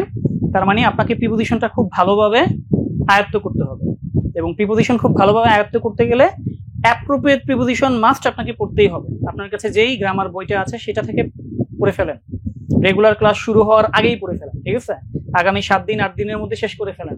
এবং প্রিপোজিশন, অ্যাপ্রোপ্রিয়েট প্রিপোজিশনের বাইরে যে প্রিপোজিশনের সাধারণ যে নিয়মগুলো আছে ওগুলো ভালোভাবে পড়ে ফেলেন। যেমন এখানে এটা আসে অ্যাপ্রোপ্রিয়েট থেকে, she has happily been married dash the poet. আচ্ছা, আমরা এখানে খেয়াল রাখবো, ম্যারিড টু মানে হচ্ছে কাউকে বিয়ে করা, কারোর সাথে বিয়ে হওয়া, married to. R married of মানে হচ্ছে বিয়ে দেয়া। তাহলে ম্যারিড টু মানে হচ্ছে বিয়ে করা, কারোর সাথে, কাউকে বিয়ে করা অথবা কারোর সাথে বিবাহ বন্ধনে আবদ্ধ থাকা। আর ম্যারিড অফ মানে হচ্ছে কি? বিয়ে দেয়া। এটা কিন্তু খুব গুরুত্বপূর্ণ ইংলিশ, এটা না জানলে বিপদ হয়ে যেতে পারে, কিন্তু উল্টাপাল্টা ব্যবহার করলে বিপজ্জনক সেন্টেন্স হয়ে যেতে পারে। আপনি বলতে চাচ্ছেন আমি আমার মেয়েকে বিয়ে দিলাম, আমি আমার মেয়েকে বিয়ে দিলাম, ইংলিশটা কি হওয়া উচিত বলেন দেখি? আমি আমার মেয়েকে বিয়ে দিলাম, আপনি বললেন যে I married dash my daughter. ঠিক আছে, তো এইখানে এখন আমরা যেটা শিখলাম সেটা অনুযায়ী কি হওয়া উচিত? অফ হওয়া উচিত।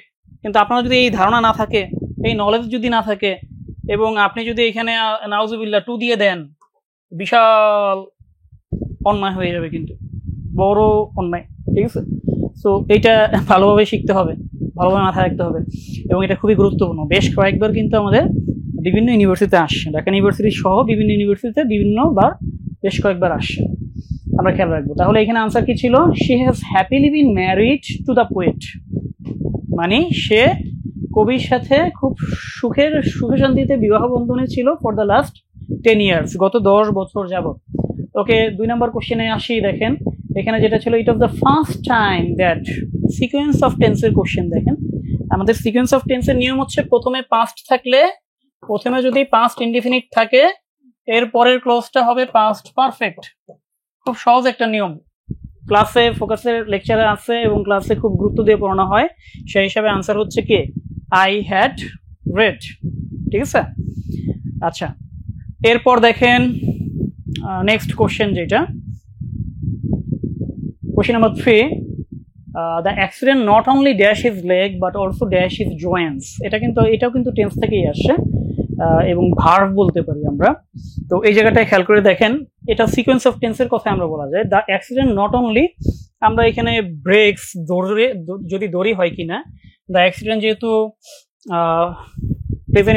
Present tense, sorry third person singular number, কাজেই ভার্বের সাথে এস বাই এস হয়েছে প্রেজেন্ট টেন্স হিসেবে। বাট যদি এটা ব্রেকস দড়ি, ব্রেকস his leg but also dash, তাহলে ডিসলোকেটের সাথেও কি হওয়ার কথা? এস হওয়ার কথা, কিন্তু সেই এসটা নাই। আচ্ছা, তাহলে এইটা যদি ব্রোক দেই তাহলে পাস্ট টেন্স, তাহলে এটাও কি হবে? পাস্ট হবে, ডিসলোকেটেড, তার মানে এটা মিলে গেছে, এটাই আনসার হওয়ার কথা। আবার এটা দেখেন ব্রোক পাস্ট টেন্স, এটা B2, তাহলে এটাও B2 হওয়ার কথা, কিন্তু এটা BING দিছে, যার কারণে এটা আমরা নিব না। আর এটা দিছে আইএনজি, এটাও দিছে আইএনজি, কিন্তু শুধু আইএনজি দিয়ে সেন্টেন্স তো হবে না, ফাইনাইট ভার্ব না। এখানে যদি ইজ থাকতো বা সামথিং থাকতো, ইজ ব্রিডিং, তাহলে আমরা সেটাকে অ্যাকসেপ্ট করতে পারতাম, তাই না? তো এই যে শূন্যস্থানটা ভার্ব রিলেটেড আসে, এটা কিন্তু দেখতে কঠিন মনে হলো, আসলে কঠিন না। কেন কঠিন না? একটু চিন্তা করলেই হয়ে যাচ্ছে। এই জায়গায় আমি যদি ব্রেকস দেই, তাহলে এই জায়গায় ডিসলোকেটস দিতে হয়, মিলে নাই, এই জন্য এ নাম্বার বার। এটা মিলছে, কাজে এটা আনসার। এটাও মিলে নাই, এটাও মিলে নাই, তাই না? ওকে, কোশ্চেন নাম্বার 4 দেখেন, খুবই গুরুত্বপূর্ণ নিয়ম, অনেকবার আসছে, মাইন্ডের যে বিষয়টা, ঠিক আছে? এই যে মাইন্ড, রাইট ফর্ম অফ ভার্বের নিয়ম বলতে পারি আমরা। মাইন্ড হচ্ছে একটা ভার্ব, এবং এই মাইন্ড ভার্বের পরে যদি আর একটা ভার্ব আসে, তাহলে সেটা অবশ্যই আইএনজি যুক্ত ভার্ব হবে, ঠিক আছে? এটা একদম মুখস্থ রাখেন। হ্যাঁ, আপনি মুখস্থ রাখেন যে মাইন্ডের পরে যদি কোনো ভার্ব দেই, ঠিক আছে, এবং তার সাথে যদি আইএনজি না দেই, তাহলে মাইন্ডে কিন্তু বিশাল মাইন্ড করবে, ঠিক আছে? মাইন্ডের পরেই কি হবে? ভার্ব দিলে আইএনজি, তার মানে মাইন্ডের সাথে আইএনজি না, কিন্তু মাইন্ডের পরে যে ভার্বটা দিব, ঠিক আছে? উড ইউ মাইন্ড বলি না আমরা, would you mind closing the door, এরকম পড়ে আসেন, কিন্তু দরজাটা বন্ধ করলে কি তুমি মাইন্ড করবে কিনা, ঠিক আছে? অথবা would you mind having a cup of tea with me, এরকম আমরা বলি না? সো জাস্ট ওই নিয়মটা দেখেন, মাইন্ডের পরে ভার্ব আসা মানেই হচ্ছে কে? ভার্বের সাথে আইএনজি। আচ্ছা, এরপর দেখেন আমাদের এটা মূলত vocabulary বেস কোশ্চেন ছিল, বাট সহজ vocabulary। You should not dash at strangers that way. Strangers মানে হচ্ছে অচেনা লোক, ঠিক আছে? অচেনা লোকের দিকে তোমার কি তাকিয়ে থাকা উচিত না। এখন তাকিয়ে থাকা ইংলিশটা হচ্ছে এখানে কি? স্টেয়ার, মানে এক দৃষ্টিতে তাকিয়ে থাকা। একটু ইমাজিন করে চিন্তা করে দেখেন, আপনি বাসে যাচ্ছেন কোথাও, ঠিক আছে? কোথাও আপনি বাসে যাচ্ছেন, আপনার পাশের যে সিটের যে ব্যক্তি আছে, সে আপনার দিকে এক দৃষ্টিতে তাকায় আছে, মানে উড ইউ ফিল ইজি? আপনি কি আসলে ইজি ফিল করবেন না? একটু আপনার মধ্যে একটু সন্দেহ জাগবে না যে বেটা আমার দিকে এভাবে তাকায় আছে এক দৃষ্টিতে? সো দিস দ্য কেস, ঠিক আছে? সেখানে বলছে যে অচেনা কারোর দিকে তোমার এরকম এক দৃষ্টিতে আসলে তাকিয়ে থাকা উচিত না। সো এখানে আনসার হবে হচ্ছে কি? স্টেয়ার অর্থ অনুযায়ী। আচ্ছা, গ্ল্যান্স তো হচ্ছে নাউন হয়, এটা হবে না। সি মানে হচ্ছে দেখা, দেখা অর্থে হবে না। অবজার্ভ মানে হচ্ছে কি? অবজার্ভ করা কোনো কিছু। You should not observe at strangers that way. অবজার্ভের পরে আসলে অ্যাড হয় না, ঠিক আছে? অবজার্ভের পরে অ্যাড হয় না, কাজে এইটা আমরা নিব না। ওকে, এরপর দেখেন কোশ্চেন নাম্বার 6 যেটা ছিল, সেটা হচ্ছে এটা একটু এটা অ্যাডভার্বিয়াল নিয়ম থেকে ছিল, যেটা আমাদের লেকচার 4-এ আমরা পাবো। অ্যাডভার্ব রিলেটেড যে হচ্ছে নিয়মটা, দ্য বাস ড্যাশ। এখানে দেখেন, একটা হচ্ছে অ্যারাইভড লেট দিস ইভিনিং, আর একটা হচ্ছে অ্যারাইভড দিস ইভিনিং লেট। তার মানে এক জায়গায় লেট আগে, আর এক জায়গায় লেট কে পরে, ঠিক আছে? এই দুইটার ডিফারেন্স আমরা এখানে পাইলাম। আর এক জায়গায় আছে ওয়াজ অ্যারাইভড, এটা প্যাসিভ।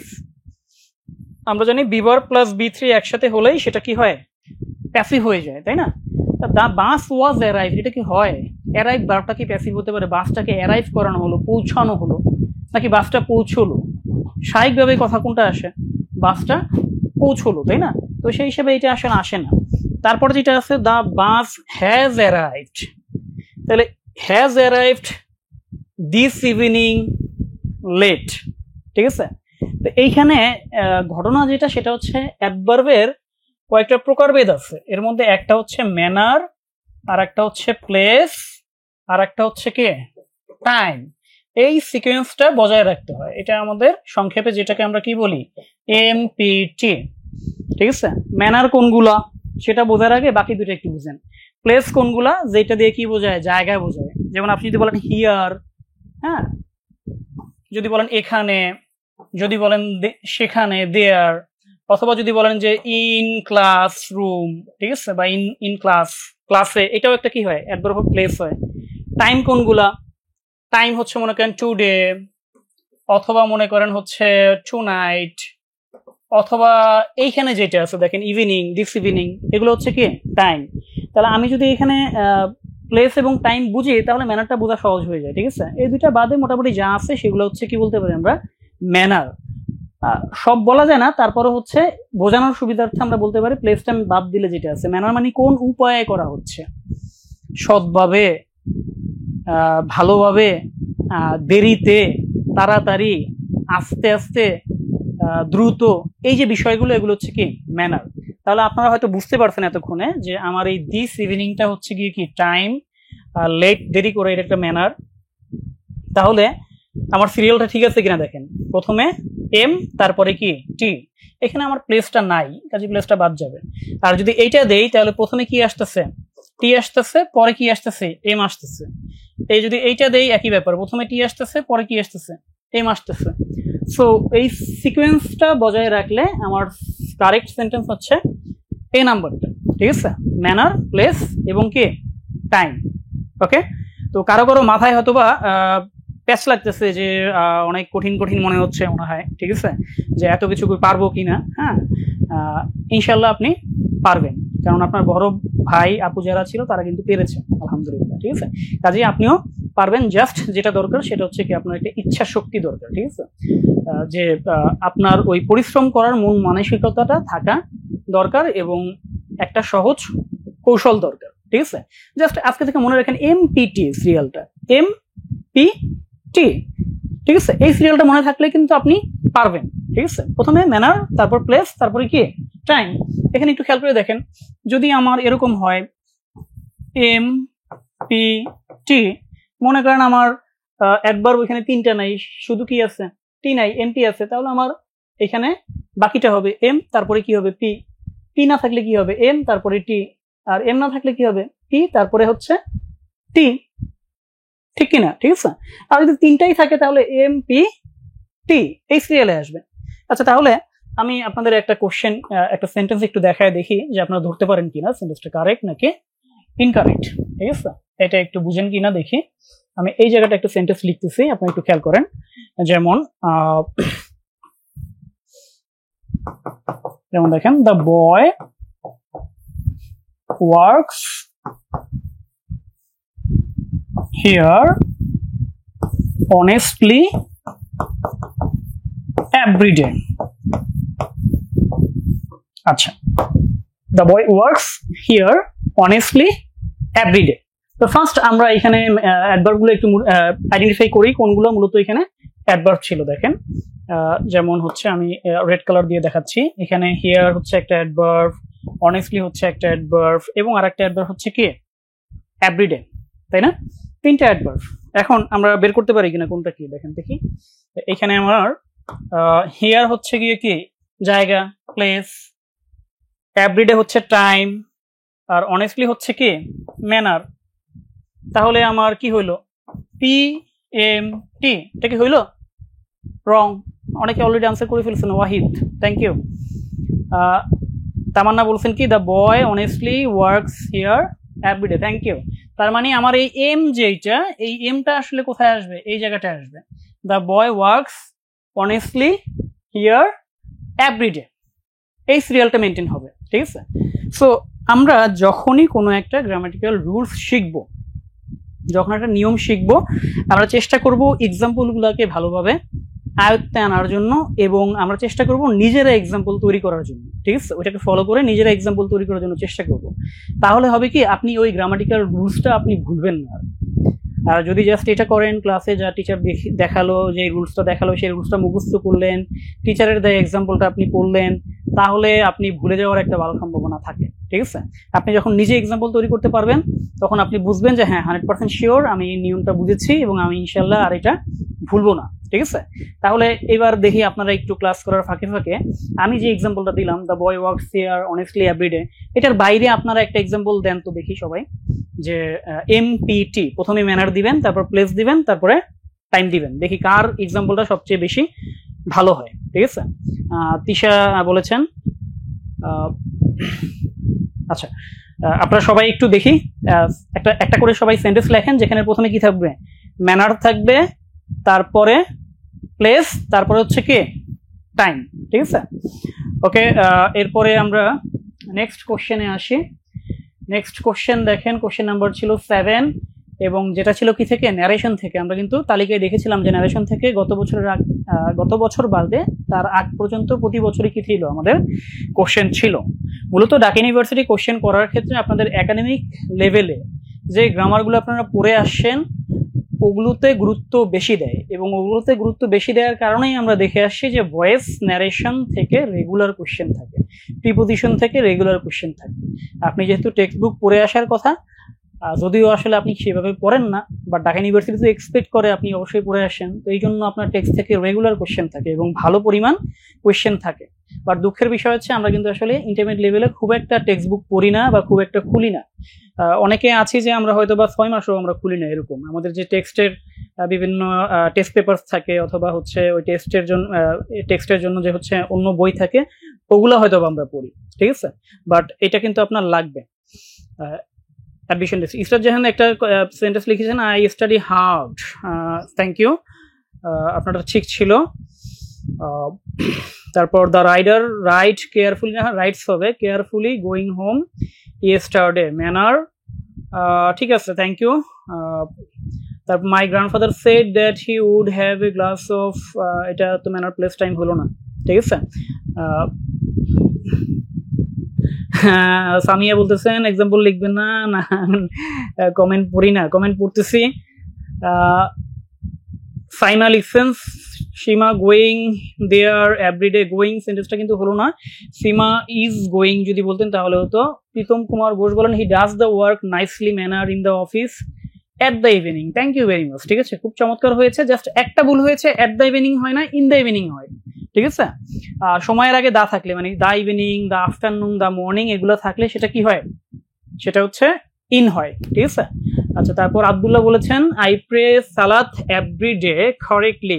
আচ্ছা, কারেক্টলিটা কি ম্যানার, তাই না? কারেক্টলি কিভাবে করি, সঠিকভাবে ম্যানার, তাহলে এটা কি দেওয়া দরকার ছিল, আই প্রে সালাত কারেক্টলি এভরি ডে, আগে ম্যানার, পরে কি দেওয়া দরকার ছিল, টাইম দেওয়া দরকার ছিল, ঠিক আছে। ওকে, আমরা আরো আস্তে আস্তে প্র্যাকটিস করলে হয়তো ইমপ্রুভ হয়ে যাবে ইনশাআল্লাহ। আমরা এই ন্যারেশনটা আসি, দেখেন, write the correct indirect speech, my grandfather said I will have a glass of milk at night. খেয়াল রাখবেন, আমাদের অ্যাডমিশন টেস্টে যখন ন্যারেশন আসে, এটা একদম পানির মতো সহজ ম্যাক্সিমাম ক্ষেত্রেই, কারণ আমাদের একাডেমিক লাইফে ন্যারেশন ডিরেক্ট থেকে ইনডাইরেক্ট করতে হচ্ছে কিভাবে, নিজেকে সম্পূর্ণ নিজের করতে হয়েছে। আর এখানে কিন্তু আপনার কিছুই করতে হবে না, ওরা সব করে দিবে, জাস্ট আপনি 4টা অপশন থেকে কি করবেন, বেছে বেছে দেখবেন, যাচাই বাছাই করে যে কোনটা আসলে এখানে ঠিক আছে। তাহলে আমরা তো সবাই জানি যে রিপোর্টিং ভার্ব যখন পাস্টে থাকে তখন আমাদের রিপোর্টেড স্পিচের টেন্সগুলো চেঞ্জ হয়ে যায়, তাহলে উইলটা কি হয়ে যাওয়ার কথা, উড, ঠিক কিনা দেখেন তো। তাহলে উইলটা উড হয়ে উড হ্যাভ এ গ্লাস হওয়ার কথা, এরকম হওয়ার কথা। আমরা একটু খুঁজি কোথায় উড হ্যাভ আছে, উড হ্যাভ, এখানে উড হ্যাভ নাই, তারপরে এখানে উড হ্যাভ নাই, এখানে উড হ্যাভ আছে, এখানে উড হ্যাভ নাই। তাহলে দেখেন কত সহজে আনসার করা যায়। 4টা অপশনের মধ্যে আমার সম্পূর্ণ পড়াও লাগলো না, ঠিক আছে, আমি জাস্ট ওই ভার্বটা দেখলাম, ভার্ব দেখে আমি খুঁজলাম, ভার্বগুলা দেখলাম একটা জায়গায় মিল আছে, একটা জায়গায় ঠিক আছে, তাহলে ওটা আনসার শেষ। এখন যারা গাদা টাইপ, ওরা করবে কি, ওরা হচ্ছে যে মাই grandfather said I will have a glass of milk at night, ওরা নিজে নিজে করার চেষ্টা করবে, অপশন না দেখে নিজেরাই আগে করার চেষ্টা করবে মাথায়, তারপরে আউলে ফেলা ফেলবে, ঠিক আছে, এরপর 4টা অপশনের সাথে মেলানোর চেষ্টা করবে। এতে করে হবে কি, যদিও পারে তারপরও তার কি হবে, আপনার চেয়ে মিনিমাম 10 গুণ সময় তার নষ্ট হবে, ঠিক আছে। সো এটাও কিন্তু একটা স্ট্র্যাটেজি, তাই না? সো আপনি যখন এই এমসিকিউ গুলা বেশি বেশি সলভ করবেন তখন কিন্তু আপনার মাথায় এই স্ট্র্যাটেজি গুলা চলে আসবে, ঠিক আছে। সো ন্যারেশন সলভ করার জন্য আমাকে কি করার দরকার নেই, নিজে সলভ করার দরকার নেই, আগে আমি জাস্ট একটা পয়েন্ট ধরে দেন আমি 4টা অপশন ধরবো, এবং ম্যাক্সিমাম ক্ষেত্রেই দেখবেন যে একটার সাথেই মিল, এবং সেটাই আনসার। যদি দেখতাম যে এইখানেও আমার কি আছে, উড হ্যাভ আছে, তখন আমি এই 2টা অপশন আমার দেখা লাগতো যে এই 2টা অপশনের মধ্যে কোথায় কি আছে, পার্থক্য আছে, সেই পার্থক্য বের করে কোনটা ঠিক সেটা বের করা লাগতো, ঠিক আছে। তখন হয়তো আরেকটু সময় বেশি লাগতো, ঠিক আছে। আচ্ছা, এরপরে আসেন আমরা নেক্সট কোশ্চেন দেখি। দেখেন, নেক্সট কোশ্চেনে আছে কারেক্ট সেন্টেন্স বের করতে হবে, এবং এই ক্ষেত্রেও এটাও আমাদের অ্যাডভার্বের অ্যাডজেক্টিভ অ্যাডভার্বের সেন্টেন্সের অ্যাডজেক্টিভ অ্যাডভার্বের যে লেকচার, সেই লেকচার থেকে এটা কমন পড়েছিল। এটা মূলত লিঙ্কিং ভার্বের নিয়ম, যে ফিল হচ্ছে একটা লিঙ্কিং ভার্ব, ফিল থেকে ফিলের সেকেন্ড ফর্ম হচ্ছে কি, ফেল্ড, ঠিক আছে। আর ফিলের পরে মূলত ভার্বের অ্যাডজেক্টিভ ফর্ম বসে, আর আমরা জানি পার্টিসিপল গুলো কি হয়, অ্যাডজেক্টিভ হয়। হিউমিলিয়েটেড, তাহলে শি ফেল্ট হিউমিলিয়েটেড, ঠিক আছে, বাট এখানে শি ফিল দিলে হবে না, কারণ এটা প্রেজেন্ট হওয়ার কারণে এখানে ফিলস হওয়া দরকার ছিল। আর এটা ফিল্ডস দিছে কিন্তু এটাকে পার্টিসিপল করে নাই, হিউমিলেটেড দেওয়া দরকার ছিল, আর এটা দিলেও অর্থ মেলে না। সো এই হিসাবে আমাদের অর্থ আনসার হয়েছে এই নাম্বারটা।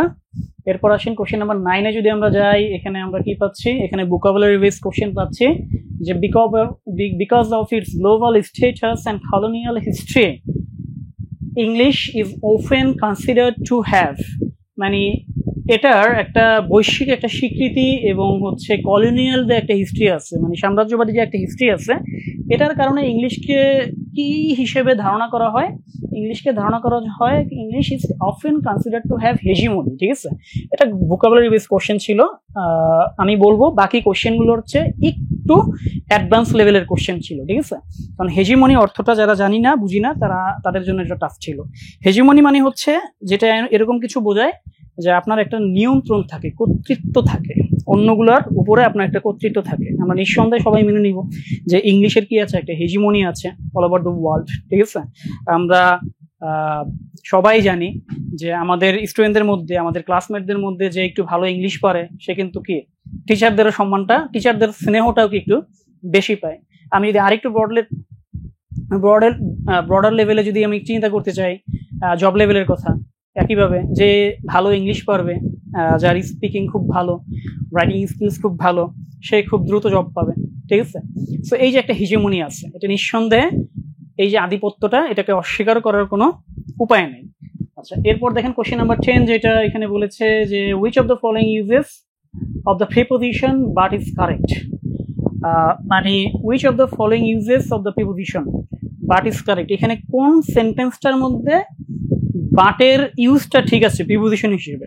মানে বাট অনেক ধরনের পার্টস অফ স্পিচ হতে পারে, আমরা জানি যে বাট সাধারণত কি কনজাংশন, বাট এখানে বলতেছে কোন সেন্টেন্সে বাট প্রিপোজিশন হিসেবে ঠিক আছে। আচ্ছা, এই জায়গাটায় আসলে মূলত এই কোশ্চেনটা ছিল আর একটা বিতর্কিত কোশ্চেন। আমরা গত বছরের কোশ্চেন একটা কনফিউজিং কোশ্চেন দেখেছিলাম, এই বছর আর একটা ছিল। এইখানে মূলত নো ওয়ান বাট, এই জায়গাটায় বাটটা হচ্ছে প্রিপোজিশন, এটা ঠিক আছে। এবং আসলে এই যে পরবর্তী সেন্টেন্স যেটা সরি ডি নাম্বার অপশনে যেটা আছে, দেয়ার ইজ, এখানে মূলত একটা নো ছিল, sorry, there is no alternative but to walk, এইটারও আসলে ব্যবহার আছে প্রিপোজিশন হিসেবে, তবে এই দুইটার মধ্যে এইটার প্রচলনটা বেশি। দ্যাটস ওয়াই ইউনিভার্সিটি, আমরা বিভিন্ন জনের সাথে কথা বলে জেনেছি যারা চান্স পেয়েছে, তাদের কথা অনুযায়ী ইউনিভার্সিটি মূলত এইটাকে অ্যান্সার ধরেছে, এই নাম্বারকে অ্যান্সার ধরেছে, যেহেতু এটার প্রচলনটা বেশি। ওই যে সাইকেলের মতো, ঠিক আছে, cycling is a good exercise, to cycle is good exercise, ওরকম আর কি, যেটার প্রচলনটা বেশি সেটার আনসার ধরেছে। বাকি যে দুইটা ছিল এটা আসলে না, I can't but to admire হয় না, এখানে বাট প্রিপোজিশন হলে এরপরে বেস ফর্ম হয়। আর ওইখানে যেটা আছে, he does not seem to be interested in anything but play, anything এর সাথে না হয় না, নাথিং এর সাথে হয় মূলত বাটটা। এরপরে আসেন কোশ্চেন নাম্বার 11-এ, ফাইন্ড দ্য কারেক্ট সেন্টেন্স। আবারও দেখেন কারেকশন থেকে সেন্টেন্স আসতেছে, কিন্তু মানে কারেকশন থেকে কোশ্চেন থাকা মানে কি, কারেকশন থেকে কোশ্চেন থাকা মানে হচ্ছে চারটা অপশন দিয়ে দিবে, বিভিন্ন ধরনের ভুল থাকতে পারে, সেই ভুল থাকতে পারে প্রিপোজিশন রিলেটেড, সেই ভুল থাকতে পারে ভার্ব রিলেটেড, ঠিক আছে, সেই ভুল থাকতে পারে আমার কি সাবজেক্ট রিলেটেড। সো কারেকশন থেকে কোশ্চেন আসলে আমাদের সলভ করার ক্ষেত্রে কি হতে হবে, একটু কৌশলী হওয়া লাগবে, একটু কেয়ারফুল হওয়া লাগবে, খেয়াল করা লাগবে যে ঠিক আছে কিনা মোটামুটি সব, ঠিক আছে। একটু যেমন দেখেন এখানে বলেছে কোন সেন্টেন্সটা correct, how long have you been here for, ওই যে একটু আগে আপনাদের একটা বলেছিলাম মনে আছে কিনা, যে কতক্ষণ ধরে বা কখনো গিয়েছো কিনা, ঠিক আছে, এই জাতীয়র ক্ষেত্রে কি হয় মূলত have you been type question গুলো হয়, ঠিক আছে। তাহলে এইখানে দেখেন ওই যে হ্যাভ ইউ বিন কিন্তু আসছে, কোশ্চেনটা করছে কি how long have you been here for, তুমি কতক্ষণ ধরে এইখানে আছো। এই ফরটা আসছে কার জন্য, এই হাউ লং এর জন্য, ফর হাউ লং, মানে ফর হাউ লং, কতক্ষণ ধরে। আচ্ছা, তাহলে এ নাম্বারটায় আপাত দৃষ্টিতে কোনো ভুল পাচ্ছি না আমরা। তারপর বি নাম্বারে I have known him for the beginning of the year, এখানে খেয়াল করে দেখেন তো এখানে কি ফর হবে না অন্য কিছু হবে, এখানে কি আছে বিগিনিং অফ দ্য ইয়ার, এই বছরের শুরু থেকে আমি তাকে চিনি, এই বছরের শুরু থেকে। তাহলে এখানে শুরু থেকে বোঝাতে, শুরু থেকে মানে কখন থেকে, এটা বোঝাতে কি ফর হয় না সিন্স হয়, বলেছিলাম মনে আছে যে কোনো একটা নির্দিষ্ট সময় থেকে যদি বোঝায় তখন ওটা কি হয় সিন্স, আর মোট সময় যদি বোঝায় তাহলে সেটা কি হয় ফর হয়। তাহলে এখানে যেহেতু শুরু থেকে বোঝাচ্ছে কখন থেকে বা হতে, তার মানে এখানে হওয়া উচিত ছিল কি সিন্স, ঠিক আছে, এখানে ফর দিছে তার মানে এটা ভুল। তারপরে দেখেন they have known each other since 6 months, উল্টা করছে না, এখানে যেহেতু আবার টোটাল টাইম মোট সময় 6 মাস ধরে, কাজে এখানে সিন্স হবে না, এখানে হবে কি ফর। এরপর দেখেন this is the worst tsunami since 10 years, একই সমস্যা, 10 বছর হতে নাকি 10 বছর ধরে, কোনটা 10 বছর ধরে, তার মানে এখানে কি হবে ফর হবে। সো আমার এখানে কারেক্ট হচ্ছে কোনটা এ। তাহলে দেখেন এই যে ফর সিন্সের যে বিষয়টা, আমরা 2 বছরের কোশ্চেন অ্যানালিসিস করে কিন্তু 2টা কোশ্চেন পেয়ে যাচ্ছি, ঠিক আছে। তাহলে আপনারা বুঝতে পারতেছেন কিনা যে কোশ্চেন অ্যানালিসিস থেকে মানে প্রিভিয়াস ইয়ার্স এর কোশ্চেন থেকে আমাদের হুবহু কোশ্চেন কমন না পড়লেও টপিক ধরে কিন্তু কোশ্চেন কমন পড়ে, বুঝতেছেন কিনা, যে আমার হয়তো হুবহু কমন পড়বে না কিন্তু টপিক ধরে কোশ্চেন কমন পড়বে। এখানে ফর সিন্স থেকে ছিল 2023-24-এ, কিন্তু আবার প্রথম কোশ্চেনটাই কি ছিল ফর সিন্স থেকে ছিল, ঠিক আছে। আচ্ছা, একজন কোশ্চেন করছেন কি যে বি নাম্বারটা হবে না কেন, বি নাম্বারটা হবে না কেন সেটা আমি বলেছি। দেখেন আই হ্যাভ নোন হিম, এখানে দা বিগিনিং অফ দ্য ইয়ার, বছরের শুরু ধরে নাকি বছরের শুরু থেকে, বলেন দেখি। আমরা জানি থেকে অথবা হতে, এটা যদি বোঝায় তাহলে সেটা কি হয় সিন্স, আর ধরে অথবা যাবত যদি বোঝায় তাহলে সেটা কি হয় ফর হয়। তাহলে আপনি দেখেন বিগিনিং অফ দ্য ইয়ার, এটার সাথে কোনটা মেলে, বছরের শুরু ধরে নাকি বছরের শুরু থেকে, অবশ্যই সেটা কি বছরের শুরু থেকে, তার মানে এই জন্য সিন্স হওয়ার কথা, ঠিক আছে। আচ্ছা, এরপরে আমরা নেক্সট কোশ্চেনে যাই। দেখেন কোশ্চেন নাম্বার হচ্ছে 12, এখানে বলেছে কোনটা অ্যাডভার্ব। এই 12 নাম্বারটা সবাই পারবেন, এটা একদম একদম আপনার বোনাস মার্ক। আপনারা আনসার করেন দেখি, দেখি কি আগে আনসার করতে পারেন এটা। 12 নাম্বারটা, which of the following sentences has an adverb in it, এটা অ্যাডভার্ব কোনটা আছে দেখেন দেখি, দেখি সবার আগে কে বলতে পারেন। I am waiting for you answer, এখানে অ্যাডভার্ব কোনটা আছে বলেন দেখি। Thank you Asif Parvez, thank you Asif Parvez, ধন্যবাদ। এখানে খুব সহজেই বোঝা যায় যে এই সেন্টেন্সের মধ্যে আমাদের কি আছে অ্যাডভার্ব আছে, সো এটা ছিল একটা বোনাস মার্ক টাইপ। এটা আমি আশা করি যে কোনো প্রিপারেশন নিয়ে যায় নাই সেও এটা পেরেছে। তারপর দেখেন প্রোগ্রেসের সিনোনিম, আমরা দেখেছি সিনোনিম অ্যান্টোনিম থেকে কোশ্চেন অনেক থাকে। এখানে প্রোগ্রেসের সিনোনিম ছিল যেটা, সেটা হচ্ছে অ্যাডভান্সমেন্ট। প্রোগ্রেস মানে হচ্ছে ওয়ান কাইন্ড অফ ডেভেলপমেন্ট, মানে উন্নতি, অগ্রগতি। অ্যাডভান্সমেন্ট মানে হচ্ছে অগ্রগতি।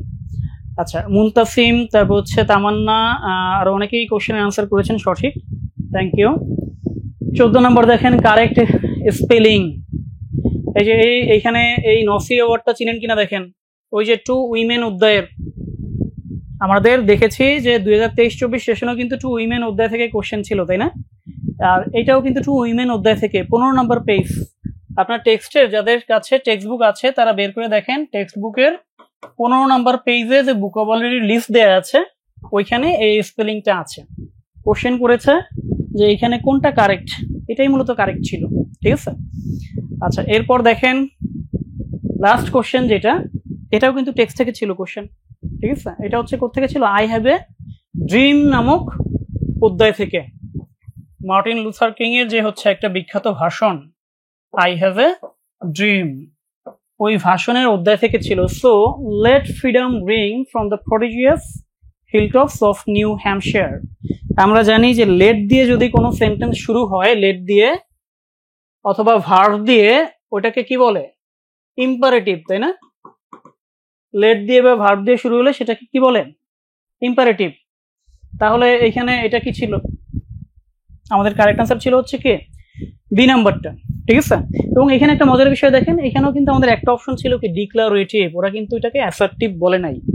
ঢাকা ইউনিভার্সিটি কিন্তু এটাকে অ্যাসার্টিভ বলে নাই, কি বলেছে ডিক্লারেটিভ, যদিও আমাদের কারেক্ট আনসার ছিল কোনটা ইম্পারেটিভ ছিল, ঠিক আছে।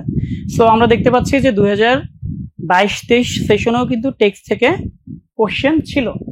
আচ্ছা, এবার আমরা খুব দ্রুত একটু 21-22 যদি হচ্ছে কোশ্চেনগুলো দেখে নেই।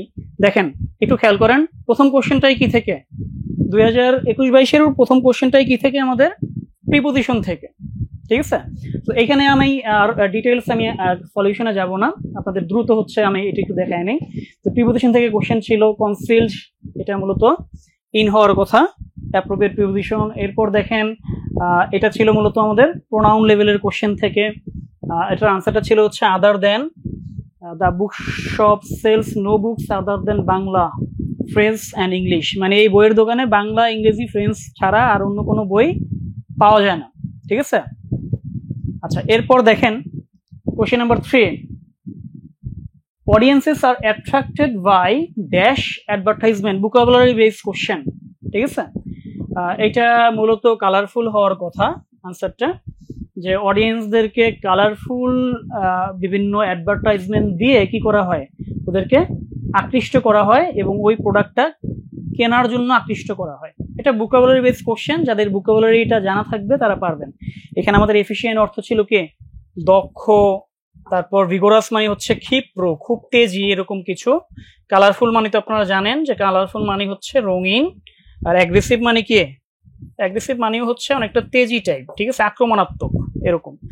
তো বিজ্ঞাপনের সাথে কোনটা মেলে, ক্ষিপ্র বিজ্ঞাপন, তেজি বিজ্ঞাপন, দক্ষ বিজ্ঞাপন নাকি রঙিন বিজ্ঞাপন, ঠিক আছে। আমরা দেখি বিভিন্ন বিলবোর্ড টুলবোর্ডের রঙিন রঙিন বিজ্ঞাপন থাকে, এগুলো দিয়ে কি করা হয়, আমাদেরকে আকৃষ্ট করার চেষ্টা করা হয়। এরপর দেখেন 4 নম্বরে যেটা ছিল সেটা হচ্ছে টেক্সট থেকে ছিল কোশ্চেনটা, ওই যে ইটিকেট অ্যান্ড ম্যানার অধ্যায় থেকে, যে in everyday life dash is not considered a polite expression. দেখেন তো নিচের কোনটা পোলাইট না, মানে ভদ্র এক্সপ্রেশন না, দেখি আপনারা কেমন ভদ্র বা অভদ্র, দেখি বুঝি কিনা, ঠিক আছে। দেখেন তো আনসার করেন তো, এই 4টা অপশনের মধ্যে কোন কোশ্চেনটা ইজ নট, কোন অপশনটা আপনাদের কাছে মনে হচ্ছে যে ভদ্র এক্সপ্রেশন না, কোনটা? কেউ যদি বলে প্যারন মি, মানে কি আমাকে একটু ক্ষমা করেন। সি নাম্বারে কেউ যদি বলে উড ইউ মাইন্ড, আমরা উড ইউ মাইন্ড কখন বলি, ভদ্রভাবে কোনো কিছু প্রপোজ করলে বলি, তাই না, would you mind closing the door, এই জাতীয়। তারপর হচ্ছে কি মে আই কখন বলি, এটাও কি ওয়ান কাইন্ড অফ রিকোয়েস্ট, তাই না। তারপর দেখেন ডি নাম্বার যেটা হারি আফ, তাই তাড়াতাড়ি করো, ঠিক আছে। এইটা কি আসলে কোনো ভদ্র কিছু? যাক, মোটামুটি সবাই পারছেন আলহামদুলিল্লাহ। আলিফ পারছেন, তাসমিয়া পারছেন, সোহানা ইসলাম পারছেন, মিকা পারছেন, মুক্তামণি পারছেন, আপনাদের সবার আলহামদুলিল্লাহ ম্যানার জানা আছে।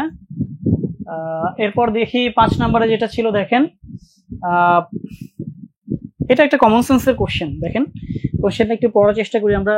It's main purpose is to get you excited about science, মানে এটার মেইন উদ্দেশ্য হচ্ছে আপনাকে সায়েন্সের ব্যাপারে কি করা, আগ্রহী করে তোলা, বাই ডুইং ইট, এটা করার মাধ্যমে, রাদার দ্যান সিম্পলি লার্নিং ইট, শুধু না শিখে এটা করার মাধ্যমে আপনাকে সায়েন্সের ব্যাপারে যেন আগ্রহী করে তোলা হয়, এটা ছিল এটার মূল আগ্রহ। এখানে আসলে ইট মানে কি, এখানে ইট বলতে কাকে বোঝানো হচ্ছে, তা সায়েন্সের যেহেতু কথা বলা হচ্ছে, নিঃসন্দেহে সেটা কি হবে, সায়েন্স ফেয়ার হবে। অলিম্পিয়াড তো হচ্ছে গণিত নিয়ে, বৈশাখী মেলা তো আপনারা জানেন, এখানে সায়েন্সের কিছু নাই। ইউনিভার্সিটি ফেয়ার, বিশ্ববিদ্যালয় মেলা, এর মধ্যে কিছুই আসবে না। তো সরাসরি বোঝাই যাচ্ছে যে এটা কি সায়েন্স ফেয়ার। এখানে কি কিসের কথা বলা হচ্ছে, সায়েন্স ফেয়ারের কথা বলা হচ্ছে। এটা জটিল কিছু না, সামান্য কমন সেন্স থাকলে এটা পারা যায়। আচ্ছা, এরপর দেখেন একটা ফ্রেজ আসছে, the expression in defiance means, in defence মানে হচ্ছে কোনো কিছু ডিফেন্ড করা, ডিফেন্ড মানে কি কোনো কিছুর প্রতিবাদ করা, ঠিক আছে, কোনো কিছুর প্রতিবাদ করা। তাহলে প্রতিবাদ ইংলিশ আমরা জানি কি প্রোটেস্টিং, ভোকাবুলারি থেকে ছিল। তারপর দেখেন 7 নম্বরে একটা কোশ্চেন, যে আবারও দেখেন, ওই যে খেয়াল করে দেখেন মিলাতে পারছেন কিনা। আমরা একটু আগেই দেখেছিলাম অ্যাডভার্ব রিলেটেড একটা কোশ্চেন, তাই না, কোন সেন্টেন্সের মধ্যে অ্যাডভার্ব আছে। দেখেন তার আগের বছরে এরকম একটা কোশ্চেন ছিল যে কোন সেন্টেন্সের মধ্যে অ্যাডভার্ব আছে। তাহলে আপনাদের মাথায় কি একটু বুঝে আসছে কিনা যে আমাদের প্রিভিয়াস ইয়ার্স এর কোশ্চেন থেকে কিন্তু কোশ্চেন অ্যানালাইসিস করলে আমরা একটা অ্যামাউন্ট অফ কোশ্চেন কিন্তু কি কমন পাবো, ঠিক আছে। সো এইখানে দেখেন তো, এই যে which of the following sentences has an adverb, কোনটার মধ্যে অ্যাডভার্ব আছে দেখেন তো, বের করেন। এবার দেখি কে দ্রুত পারেন। Unusually, Mahiya Zaman, thank you. এবং এটা কঠিন কিছু না, সবাই পারবেন। তারপর কে আনসার করছেন, রেদওয়ান আনসার করছেন, তাসফি আনসার করছেন, আতিকা আনসার করছেন, থ্যাংক ইউ এভরিওয়ান। তাহলে এটা খুব ইজিলি বের করা যায় যে এখানে এটা অ্যাডভার্ব ছিল। আচ্ছা, এরপর দেখেন ন্যারেশন, আবারও দেখেন ন্যারেশন থেকে question. I say to him please don't repeat the mistake. I say to him please don't repeat the mistake. এখানে একটু একটা বিষয় মজার দেখেন, খেয়াল করেন, রিপোর্টিং ভার্বটা কিন্তু কি আছে, প্রেজেন্ট টেন্সে আছে, তাই না? রিপোর্টিং ভার্বটা যেহেতু প্রেজেন্ট টেন্সে, তার মানে আমরা রিপোর্টিং ভার্ব পাস্টে ধরবো না, এটা পাস্ট, এটা বাদ দিব, এটা পাস্ট, এটা বাদ দিব। তাহলে একটা হচ্ছে আই টেল হিম, আর একটা হচ্ছে আই রিকোয়েস্ট হিম। তাহলে একটা হচ্ছে I tell him please do not, এটা কি আর প্লিজ থাকে ন্যারেশনে? আপনারা তো সবাই ন্যারেশন শিখে আসছেন, ন্যারেশনে এটা প্লিজ থাকে না, তাই না? যেহেতু সেন্টেন্সটা নেগেটিভ সেন্টেন্স ছিল, এটা কি হয়ে যাবে, নট টু হয়ে যাবে। So the answer was option D. Okay, Sadia Khandaker থেকে আনিসুল আফসার, জয়িতা বণিক, অনেকেই আনসার অলরেডি করেছেন, কারেক্ট আনসার, থ্যাংক ইউ আপনাদেরকে।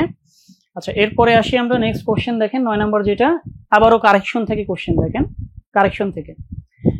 এবং এটা খুব সহজ একটা কোশ্চেন, কিন্তু আমার এটার সাথে পরিচয় আছে আমাদের, যে নো সোনার হ্যাড থাকলে এরপরে আমরা কি দেই, দেন দেই, ঠিক কিনা?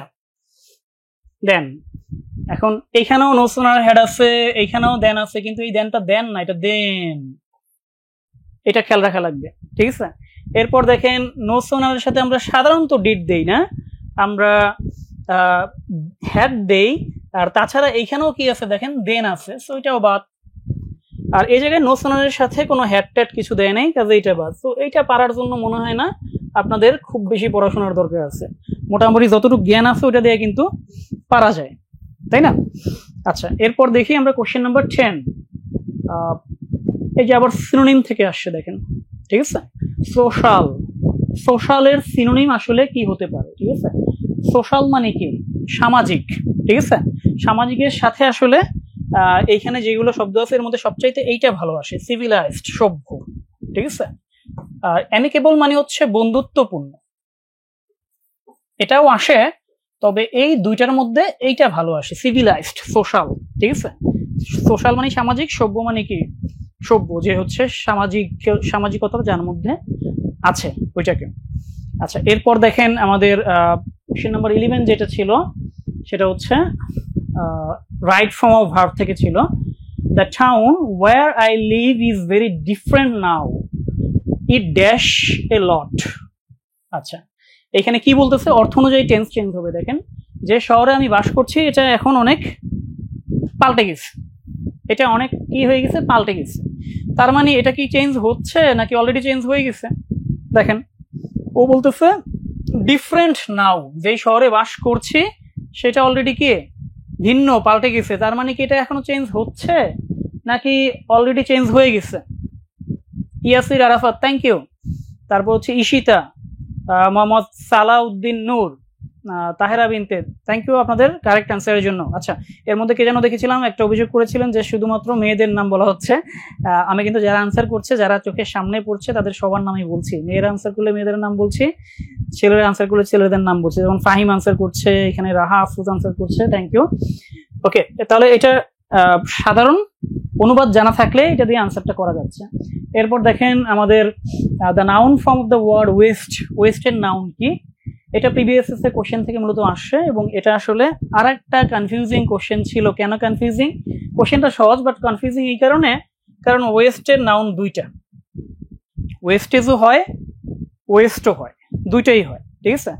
তো এখন ঢাকা ইউনিভার্সিটি কি করছে আসলে, আমরা যারা চান্স পেয়েছে, আমাদের ছাত্রদের মধ্যে যারা 15 আউট অফ 15 পেয়েছে, এবং আপনারা আসলে জেনে অবাক হবেন যে প্রতি বছর কিন্তু আমাদের এমসিকিউতে বেশ কয়েকজন ছাত্রই 15টার মধ্যে 15টা পারে এমসিকিউ। তো তাদের সাথে আমরা কথা বলে যেটা আমরা জানতে পেরেছি সেটা হচ্ছে দুইটাই আনসার দিচ্ছে, এটাকেও আনসার ধরছে, এটাকেও আনসার ধরছে। কারণ অনেকেই ছিলেন যারা ওয়েস্ট আনসার দিয়ে 15 আউট অফ 15 পেয়েছে, অনেকেই ছিলেন যারা ওয়েস্টেজ আনসার দিয়ে 15 আউট অফ 15 পেয়েছে। তার মানে এখান থেকে আমরা বুঝতে পারি যে কখনো যদি এমন হয় যে দুইটাই আনসার হয়, তাহলে ঢাকা ইউনিভার্সিটি যদি সেইটার ব্যাপারে অবগত হয়, কোশ্চেনের ভুলের ব্যাপারে, তাহলে তারা কিন্তু দুইটাকেই আনসার ধরে। এরপর দেখেন কোশ্চেন নাম্বার 13। কোশ্চেন 13-এ দেখেন আবার আমাদের প্যাসিভ ভয়েসের মানে ভয়েস চেঞ্জের যে কোশ্চেনটা দেখেন, মাই ফ্রেন্ড কেপ্ট। আমরা ভয়েস চেঞ্জে জানি যে পাস্ট টেন্স হলে, পাস্ট ইনডিফিনিট হলে সেটার জন্য একটা ওয়াজ আসে, তাহলে কেপ্টটা হয়ে যাবে কি ওয়াজ কেপ্ট, প্যাসিভে, তাই না? এখানে অ্যাক্টিভ আছে কেপ্ট, সেটা প্যাসিভ হয়ে যাবে ওয়াজ কেপ্ট। তাহলে আমাদের ফার্স্ট টার্গেট হচ্ছে কোন অপশনের মধ্যে ওয়াজ কেপ্ট আছে সেটা খোঁজা। এখানে ওয়াজ কেপ্ট নাই, বাদ। এখানে ওয়াজ কেপ্ট আছে, আপাতত রাখলাম। এখানে আছে, রাখলাম। আর এখানে নাই, বাদ। এইবার যেহেতু দুইটা পেয়েছি, আমাদের কি করতে হবে, দুইটা পরে দেখতে হবে পার্থক্যটা কোথায়।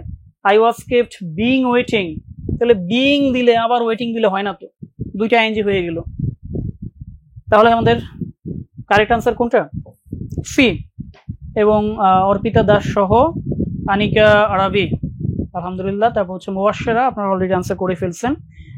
এরপর আসেন question number 14, find the correctly spell word. দেখেন এখানে আর একটা কাহিনী। হ্যাঁ, এখানে কাহিনীটা কি, সেটা হচ্ছে ওই যে আবারও ডাবল আনসার। মানে এই বছর 2021-22 কোশ্চেনে দুইটা কোশ্চেনে এই সমস্যাটা ছিল। এখানে কোশ্চেন করেছে যে কোনটা কারেক্ট স্পেলিং আছে। তো আপনারা এখানে যে ওয়ার্ডসগুলো দেখতে পাচ্ছেন এর মধ্যে মূলত সি এবং এ এই দুটা কারেক্ট। একটা হচ্ছে কোশ্চেনিয়ার, একটা হচ্ছে এমভেরেস, ঠিক আছে। এবং আমরা অ্যানালাইসিস করে দেখেছি যে ঢাকা ইউনিভার্সিটি দুইটাকেই কারেক্ট হিসেবে আনসার ধরেছে, মানে যে যেইটা আনসার করছে এই দুটার মধ্যে তারাই মার্কস পেয়েছে। আচ্ছা, এরপর দেখেন লাস্ট কোশ্চেন যেটা ছিল, এটা কিন্তু টেক্সট থেকে ছিল, হুবহু টেক্সট থেকে। যদিও এই অধ্যায়টা এখন আর আপনাদের নাই। সায়েন্টিফিক অ্যাচিভমেন্ট নামে একটা অধ্যায় ছিল, সেই অধ্যায়ে একটা ওয়ার্ড ছিল মার্স, প্ল্যানেট মার্স, যেটা মঙ্গল গ্রহ, এক্সারসাইজে ছিল। এবং সেটার অ্যাডজেক্ট নাউনকেই সেটা অ্যাডজেক্টিভ ফর্মটা জানতে চাওয়া হয়েছে। এটা অ্যাডজেক্টিভ হচ্ছে কি মার্শিয়ান, ঠিক আছে। তো আমরা গত 3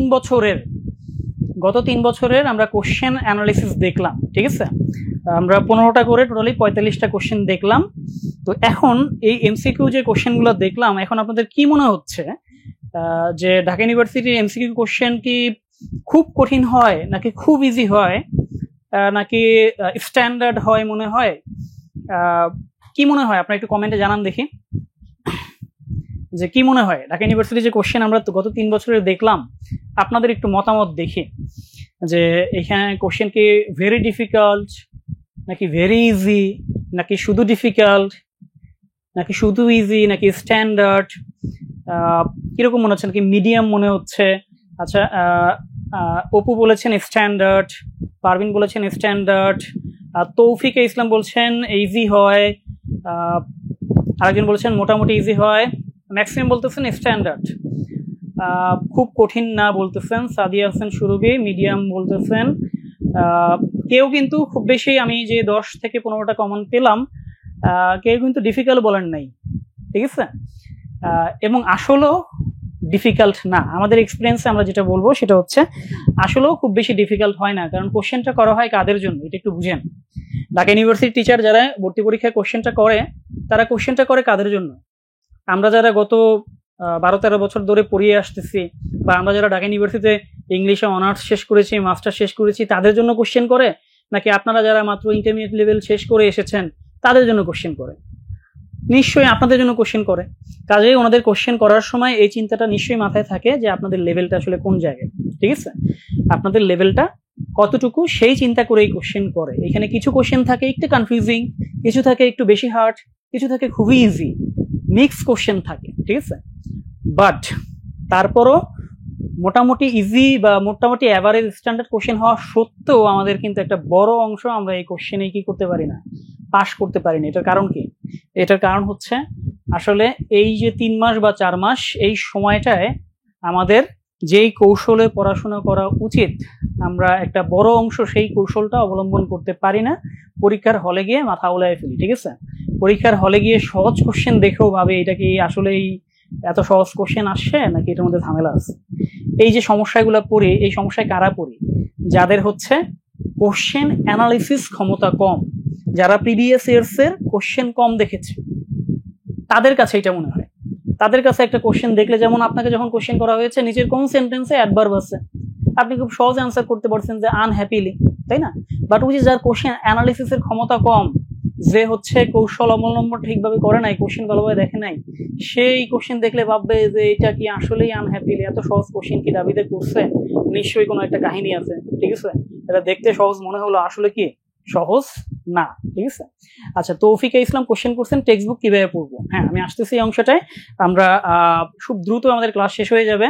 সো আমরা এট এ গ্লান্স একটু রিটেন কোশ্চেনটা একটু দেখে নেই, কারণ আমাদের 15 মার্ক এমসিকিউ তো হলো, রিটেন কিন্তু কততে 20-এ, তাই না? সো আমার মনে হয় রিটেন পার্টটা যদি ক্লাস থেকে বাদ দিই তাহলে কিন্তু একটা বড় অংশ কি হয়ে যাবে, বাদ হয়ে যাবে। এমসিকিউ আমাদের সময় লাগলেও রিটেন কিন্তু সময় লাগবে না। আমরা একটু অ্যাট এ গ্লান্স একটু দেখে নেই যে রিটেন আসলে সিলেবাসটা কেমন, কোন পার্ট থেকে কেমন কোশ্চেন হয়। আপনাদের একটু মতামত জানতে চাচ্ছি, রিটেন কি দেখবেন কিনা বলেন? রিটেন কোন টপিক থেকে কেমন কোশ্চেন হয় দেখবো কিনা, দেখে আপনাদের আগ্রহ দেখি আছে কিনা মোটামুটি।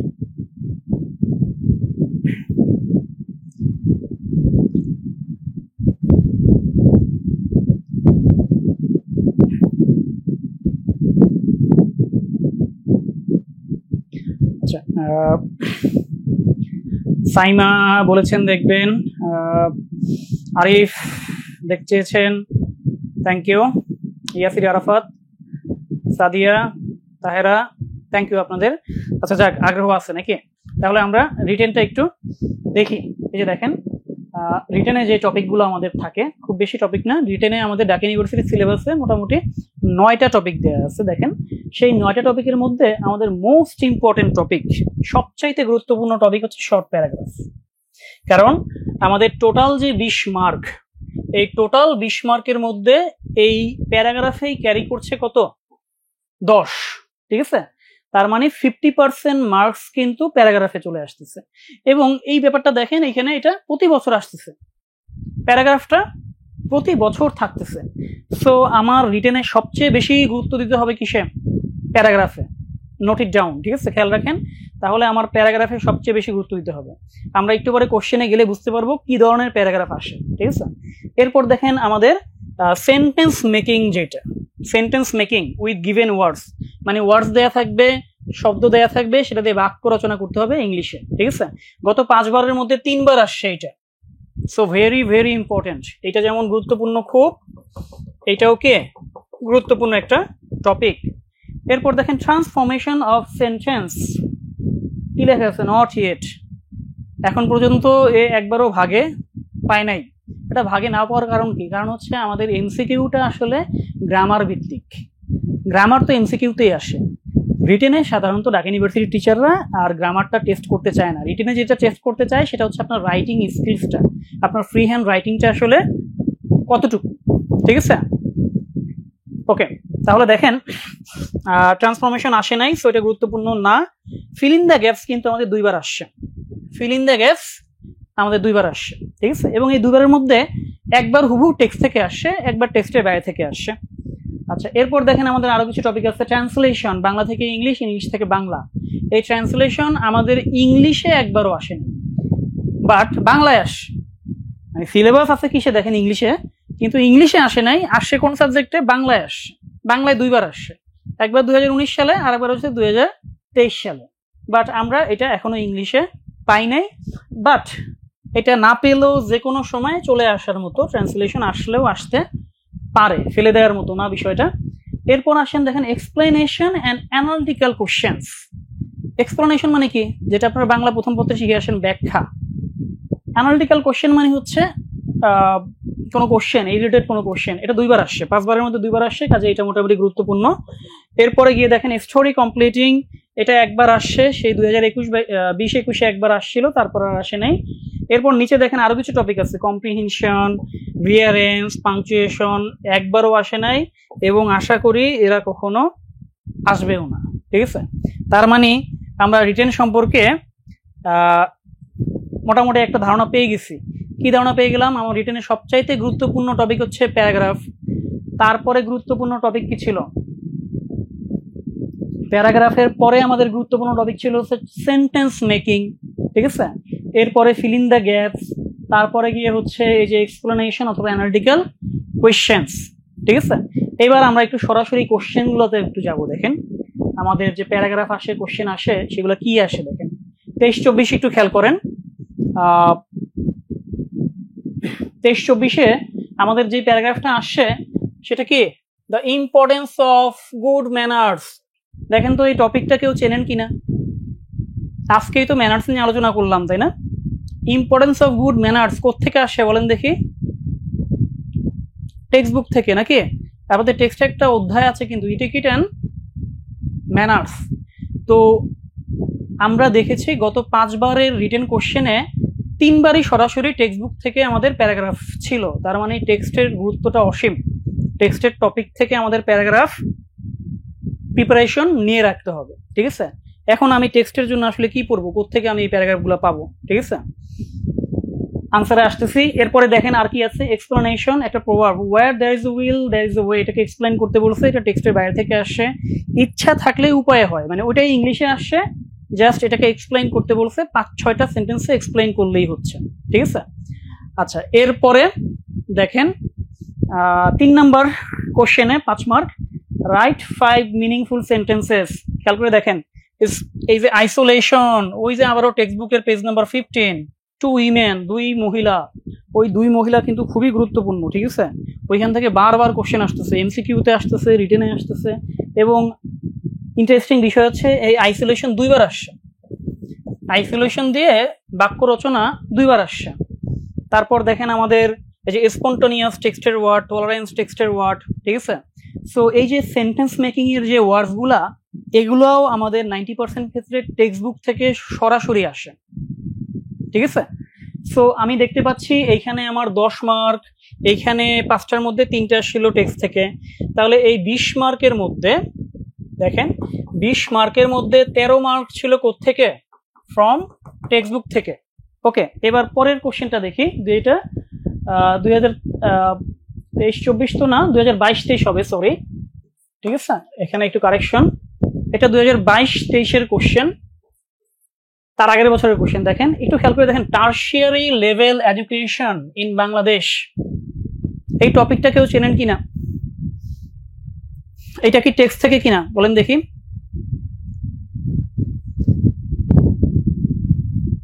আচ্ছা, তন্ময় বলছেন আইসোলেশন নেলসন ম্যান্ডেলা প্যাসেজ থেকে। হ্যাঁ, আইসোলেশন নেলসন ম্যান্ডেলাও আছে, আবার হচ্ছে আমি যেটা বলেছি 15 নম্বর পেজ সেখানেও আছে, আপনি খুলে দেন, ঠিক আছে। টারশিয়ারি লেভেল এডুকেশনটা এটাও টেক্সট থেকে, হুবহু টেক্সট থেকে। বাট আপনি এখন আপনার যদি টেক্সট বুক খুলেন, আপনি কোথাও খুঁজে পাবেন না। না পাওয়ার কারণ কি?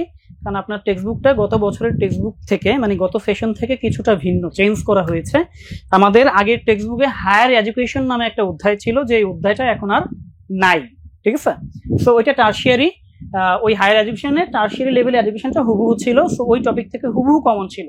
এখানে আমি দেখেছি অনেকেই বারবার কোশ্চেন করেছে, স্যার শর্ট সিলেবাস নাকি ফুল সিলেবাস, শর্ট সিলেবাস নাকি ফুল সিলেবাস, ঠিক আছে।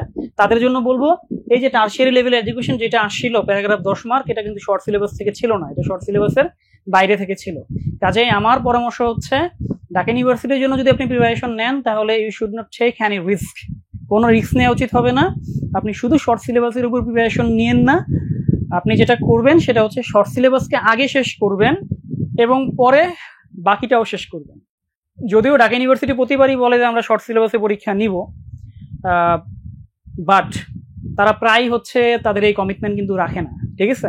এখন মনে করেন আপনাকে শর্ট সিলেবাসের কথা বলে আপনাকে 35 মার্কের মধ্যে ইংলিশে এমসিকিউ 15, রিটেন 20, এই 35-এর মধ্যে আপনার প্রায় 10 থেকে 12 মার্ক কোশ্চেন করে ফেললো কোত্থেকে, শর্ট সিলেবাসের বাইরে থেকে। কারণ আপনি কি বের হয়ে বলতে পারবেন যে ঢাকা ইউনিভার্সিটি ঠিক করে নাই, ঠিক আছে। আপনি যদি হাজারো কান্নাকাটি করেন, কোনো লাভ আছে? আপনি একটা মানববন্ধন করবেন, ঠিক আছে, আপনার কোশ্চেন কি চেঞ্জ হবে? হবে না। সো আমার মনে হয় যে রিস্ক নেওয়া উচিত না, ঠিক আছে। আমরা শর্ট সিলেবাসকে গুরুত্ব বেশি দিব, বাট এরপরে কি করব, বাকিটাও শেষ করে ফেলতে হবে, ঠিক আছে। আচ্ছা, তাহলে দেখেন আমার প্যারাগ্রাফ যেহেতু টেক্সট বই থেকে আসতেছে, আমার প্রথমেই কি করতে হবে, টেক্সট বুকের গুরুত্বপূর্ণ টপিকের উপর প্যারাগ্রাফগুলো আমার প্র্যাকটিস করতে হবে, শিখে রাখতে হবে। এই কাজটা আমি কোথা থেকে করব, কিভাবে করব? তাহলে এটার জন্য আমার ভালো হয় টেক্সটের জন্য একটা সহায়ক বই, যেখানে অ্যাডমিশন রিলেটেড, অ্যাডমিশন লেভেলের উপযোগী করে যেই বইটাকে কি করা হয়েছে আপনাদের জন্য তৈরি করা হয়েছে, যেখানে আপনি একই সাথে এমসিকিউর সলিউশনগুলো পাবেন, এমসিকিউতে কি পড়তে হবে, এবং একই সাথে কি পাবেন, আপনি রিটেনের সমস্যার সমাধানগুলোও পাবেন, যেখানে এই প্যারাগ্রাফগুলোর সমাধান পাবেন, ঠিক আছে। কোন অধ্যায় কোন প্যারাগ্রাফটা গুরুত্বপূর্ণ সেটাও আপনি পাবেন। যেখানে আপনি ওই যে সেন্টেন্স মেকিং, দেখেন আমাদের যে সেন্টেন্স মেকিং গুলো আসতেছে, এই যে জেনারেসিটি, নোটওয়ার্দি, ম্যান্ডেটরি, এগুলো সব টেক্সট থেকে, যেখানে আপনি প্রতি অধ্যায়ের গুরুত্বপূর্ণ শব্দের সেন্টেন্স মেকিংও পাবেন, ঠিক আছে। তো এটার জন্য আমি আপনাদেরকে রিকোয়েস্ট করব, আপনারা টেক্সট প্যানাশিয়া বইটা সংগ্রহ করবেন, এবং অবশ্যই সেটা 2024-25 এডিশন যেটা, ঠিক আছে। যেটা 2024-25 এডিশন। টেক্সট প্যানাশিয়াতে আপনাদের এই ঢাকা ইউনিভার্সিটি সহ অন্যান্য ইউনিভার্সিটিতে টেক্সট থেকে যে ধরনের কোশ্চেন থাকে, এমসিকিউ এবং কে রিটেন, এই দুইটা অংশের জন্যই অধ্যায় ভিত্তিক প্রিপারেশন দেওয়া আছে। এমসিকিউর মডেল কোশ্চেন দেওয়া আছে, রিটেন কোশ্চেন দেওয়া আছে, সমাধান দেওয়া আছে, প্যারাগ্রাফ দেওয়া আছে, সেন্টেন্স মেকিং দেওয়া আছে, যা যা দরকার তা দেওয়া আছে। এবং এটা সবচেয়ে বড় বৈশিষ্ট্য যেটা, সেটা হচ্ছে আমরা এবছর চেষ্টা করেছি যে এইখানে এমন কিছু না দিতে যেটা আসলে কোনো ভার্সিটিতেই দরকার নাই। ঢাকা ভার্সিটিতে তো লাগে নাই, এবং যেটা অন্য কোনো ভার্সিটিতে লাগে না সেগুলো না দিয়ে আপনাদেরকে বইটা সেগুলো শুধু শুধু অযথা দিয়ে বইটা ভারী না করার চেষ্টা করছি। কারণ আপনার 20 মার্কের বা 15 মার্কের প্রিপারেশন নিতে গিয়ে আপনি যদি হচ্ছে 700 পেজ 800 পেজের একটা বই পড়েন, এটা আসলে আপনার একটা ভালো স্ট্র্যাটেজি না, এটা মোটেও ভালো স্ট্র্যাটেজি না। ঠিক আছে, এটা হচ্ছে পণ্ডশ্রম, এবং এত বেশি পড়লেও যে মনে রাখতে পারবেন তা না। সো আমরা যেটা চেষ্টা করেছি সেটা হচ্ছে টেক্সট প্যানাশিয়াতে যেটা করা হয়েছে, যা আপনার জন্য লাগবে, যতটুকু আপনার জন্য লাগবে ততটুকু দেয়া আছে, এবং যা যা লাগবে তার সবই আছে মূলত। ঠিক আছে, কাজে অনেকে এখানে কোশ্চেন করতেছিলাম, দেখলাম যে কোত্থেকে পড়বো, কিভাবে প্রিপারেশন নিব। আমার মনে হয় টেক্সট প্যানাশিয়াটা যদি আপনার সাথে থাকে টেক্সট বই পড়ার জন্য, আমার মনে হয় যে আপনারা এটা নিয়ে সমস্যা হবে না ইনশাল্লাহ। আচ্ছা, তারপরে এখানে দেখেন 2 নম্বর কোশ্চেন যেটা ছিল, এটা দেখেন আবারও এক্সপ্লেনেশন, এবং এটা টেক্সটের লাইন থেকে ছিল, অ্যাডোলেসেন্স অধ্যায় থেকে। তাহলে একটু খেয়াল করে দেখেন, আমার এই যে 10 মার্ক এটা টেক্সট থেকে, 5 মার্ক টেক্সট থেকে, এবং এখানেও 5 মার্ক টেক্সট থেকে। আশ্চর্যের বিষয় দেখেন, এখানে 20 আউট অফ 20, 20-এর মধ্যে 20ই ছিল কি থেকে, টেক্সট থেকে ছিল। ঠিক আছে, আচ্ছা এরপর দেখেন আমাদের 2021-22-এর কোশ্চেন। 2021-22 একটু খেয়াল করে যদি আমরা দেখি, এইখানে যেই প্যারাগ্রাফটা ছিল সেটা হুবহু টেক্সট থেকে ছিল না, এটা একটা কমন টপিক থেকে ছিল, ক্লাইমেট চেঞ্জের থেকে। বাট তার নিচে খেয়াল করে দেখেন, ড্রিমস কবিতা থেকে, ড্রিমস কবিতাটা তুলে দিয়ে, ল্যাংস্টন হিউজের যে ড্রিমস কবিতাটা, সেই কবিতাটা তুলে দিয়ে সেখান থেকে একটা অ্যানালিটিক্যাল কোশ্চেন করছে যে why you agree or disagree with the idea. এই কবিতায় যে আইডিয়াটা ছিল, এখানে কবিতাটা দেয়া নাই, জাস্ট আমি এখানে বলে দিলাম, এই কবিতার উপর আপনি কবির কথার সাথে রাজি আছেন নাকি রাজি নাই, ঠিক আছে, সেটার উপর আপনি অ্যাগ্রি করেন কি করেন না, সেটা নিয়ে 5টা সেন্টেন্স, মানে অ্যানালিটিক্যাল কোশ্চেন। এবং দেখেন নিচে আবারও হচ্ছে আমাদের ওই সেন্টেন্স মেকিং, এবং খেয়াল করে দেখেন ওই যে আবারও আইসোলেশন। ঠিক আছে, তারপর দেখেন এখানে প্লিজেন্ট টেক্সটের ওয়ার্ড, মার্ভেল টেক্সটের ওয়ার্ড ছিল, ভ্যানিটি টেক্সটের ওয়ার্ড ছিল, এই ড্রিম অধ্যায়েরই ছিল, এলিমিনেট টেক্সটের ওয়ার্ড। তার মানে এখানে খেয়াল করে দেখেন আমাদের প্যারাগ্রাফটা টেক্সট থেকে আসে নাই, কিন্তু বাকি 10 মার্ক কিন্তু কোত্থেকে ছিল, টেক্সট থেকে ছিল। ঠিক আছে, তার মানে গত 3 বছরের কোশ্চেন অ্যানালিসিস করে আমরা দেখতে পাচ্ছি, একবার 20-এর মধ্যে 13 মার্ক, আর একবার 20-এর মধ্যে 20 মার্ক, এবং আর একবার হচ্ছে কি 20-এর মধ্যে কত মার্ক, 10 মার্ক ছিল কি টেক্সট থেকে। সো টেক্সটটা আমার কিন্তু ভালোভাবে পড়ার গুরুত্ব অপরিসীম। আপনারা অনেকে জিজ্ঞেস করতেছেন টেক্সট প্যানাশিয়াটা কবে পাওয়া যাবে। টেক্সট প্যানাশিয়াটা হচ্ছে আগামী সোমবার আপনারা আপনাদের নিকটস্থ লাইব্রেরিতে পেয়ে যাবেন ইনশাআল্লাহ। আজকে হচ্ছে কি বার, শুক্রবার, সো আগামী সোমবার। সো আমরা জাস্ট আর 2 দিন ওয়েট করি, তাহলে আশা করা যায় যে এখান থেকে আমরা কোশ্চেন টেক্সট প্যানাশিয়াটা আপনি পেয়ে যাবেন। ঠিক আছে, আবারও বলছি, আপনি নিউ এডিশনটা নেওয়ার চেষ্টা করবেন, 2024-25 যেটা কোশ্চেন করা হয়েছে যে বইটা কি ফোকাস থেকে দিবে কিনা, না, এটা হচ্ছে প্যানাশিয়া পাবলিকেশনের, যেহেতু এটা আপনাকে কিনে নিতে হবে। ঠিক আছে, আপনার for better preparation on text book আপনাকে এটা কিনে নিতে হবে। ফোকাস থেকে যে যাবতীয় লেকচার শিট দেওয়া থাকবে সেটা দেওয়া থাকবে, এবং প্র্যাকটিস বুক দেওয়া থাকবে, সেখানেও আপনার টেক্সটটা থাকবে। বাট টেক্সটের গোছানো একটা প্রিপারেশনের জন্য আমার মনে হয় টেক্সট সহায়ক একটা বই হিসেবে টেক্সট প্যানাশিয়াটা আপনার পড়ার টেবিলে থাকা দরকার। ঠিক আছে, সো আমাদের দেখেন আমাদের আজকের কোশ্চেন অ্যানালিসিস অংশে আমরা গত 3 বছরের কোশ্চেন অ্যানালিসিস করার চেষ্টা করেছি, এবং আমি বিশ্বাস করি আপনারা এই 3 বছরের কোশ্চেন যারা দেখেছেন তাদের একটা ভালো একটা আইডিয়া হয়ে গিয়েছে যে এমসিকিউতে কি ধরনের কোশ্চেন আসে, টেক্সট কতটুকু গুরুত্বপূর্ণ, কোন গ্রামার টপিক কতটুকু গুরুত্বপূর্ণ, বা কোশ্চেন কতটুকু কঠিন লাগছে সহজ লাগছে, এটা কিন্তু আপনারা বলেছেন, তাই না, যে আসলে আপনারা ম্যাক্সিমাম বলেছেন কোশ্চেন হচ্ছে কি স্ট্যান্ডার্ড লেভেলের। ঠিক আছে, আচ্ছা এখন দেখেন তাহলে আমরা সবাই এখানে আর কিছু কোশ্চেন পাচ্ছি যে টেক্সটটা কিভাবে পড়তে হবে, শর্ট প্যারাগ্রাফ কত বাক্যে লিখতে হবে, শর্ট প্যারাগ্রাফ লিখতে হবে আপনার 1 পেজে লিখতে হবে। কত বাক্যে বলতে, সেই বাক্য যদি আমরা বলি তাহলে 10 থেকে 12টা বাক্য, 10 থেকে 12টা বাক্যে। এবং টেক্সট প্যানাশিয়াতে আপনার টপিক ওয়াইজ কিন্তু প্যারাগ্রাফগুলো দেয়া আছে, কোন অধ্যায়ের জন্য কোনটা গুরুত্বপূর্ণ, ঠিক আছে। এবং আপনারা জানলে অবাক হবেন, আমাদের যে এর আগে যে প্যারাগ্রাফ ছিল গত বছর, ইম্পর্টেন্স অফ ম্যানার্স, এটা কিন্তু কমন ছিল, ঠিক আছে। এবং আমরা প্রতি বছর যে 8টা থেকে 10টা প্যারাগ্রাফ কমন দেই, আলহামদুলিল্লাহ টেক্সট থেকে যখনই আসে আমাদের কমন লিস্ট থেকেই আসে, ঠিক আছে। সো আমাদের এক্সপিরিয়েন্স থেকে আমরা কমনটা দেওয়ার চেষ্টা করি। সো আশা করা যায় আপনারা যদি গাইডলাইনটা সঠিকভাবে ফলো করেন তাহলে আপনাদের আসলে পথভ্রষ্ট হওয়ার সম্ভাবনা খুব কম, ঠিক আছে। একজনে কোশ্চেন করেছেন আপনাদের আজকের এক্সাম হবে কিনা। অবশ্যই হবে ক্লাসের শেষে, ঠিক আছে। আপনারা দীর্ঘক্ষণ ক্লাস করেছেন, এইখানে আরেকটা বিষয় বলে রাখি, দীর্ঘক্ষণ ক্লাস করার অভ্যাসটা কিন্তু আপনার করতে হবে, ঠিক আছে। আমরা কলেজ লেভেলে হয়তো বা 40 মিনিট 45 মিনিট সর্বোচ্চ ক্লাস করে অভ্যস্ত, এখানে 1.5 ঘন্টা 2 ঘন্টা যখন একটানা ক্লাস করি সেটার সাথে অ্যাডজাস্টেড এখনো হয়তো হয়ে উঠতে পারি নাই, বাট এই হয়ে উঠতে হবে আমাদেরকে যে পরিশ্রম করতে হবে এটাও কিন্তু একটা পরিশ্রমের অংশ। আপনাদের ক্লাসগুলো কিন্তু মিনিমাম 2 আওয়ার্স করে হবে, ঠিক আছে। সো আমরা চেষ্টা করব আমাদের প্রত্যেকটা ক্লাস থেকে সর্বোচ্চ নেয়ার জন্য, এবং আপনাদের সেবার জন্য, আপনাদের যার যখন যা লাগে, যেই টপিকের উপরে ক্লাস দরকার হয় যখন সেটা কিন্তু ফোকাসের পক্ষ থেকে আয়োজন করা হবে ইনশাআল্লাহ। তো আমাদের কোশ্চেন অ্যানালাইসিস অংশের আমরা এর আগে বাংলা দেখেছিলাম, আজকে ইংলিশ দেখলাম। আশা করি সামনে হয়তো বা সাধারণ জ্ঞানটাও চলে আসবে। তাহলে আশা করা যায় যে আপনাদের 3টা সাবজেক্টের উপর একটা কমপ্লিট একটা ধারণা চলে আসবে।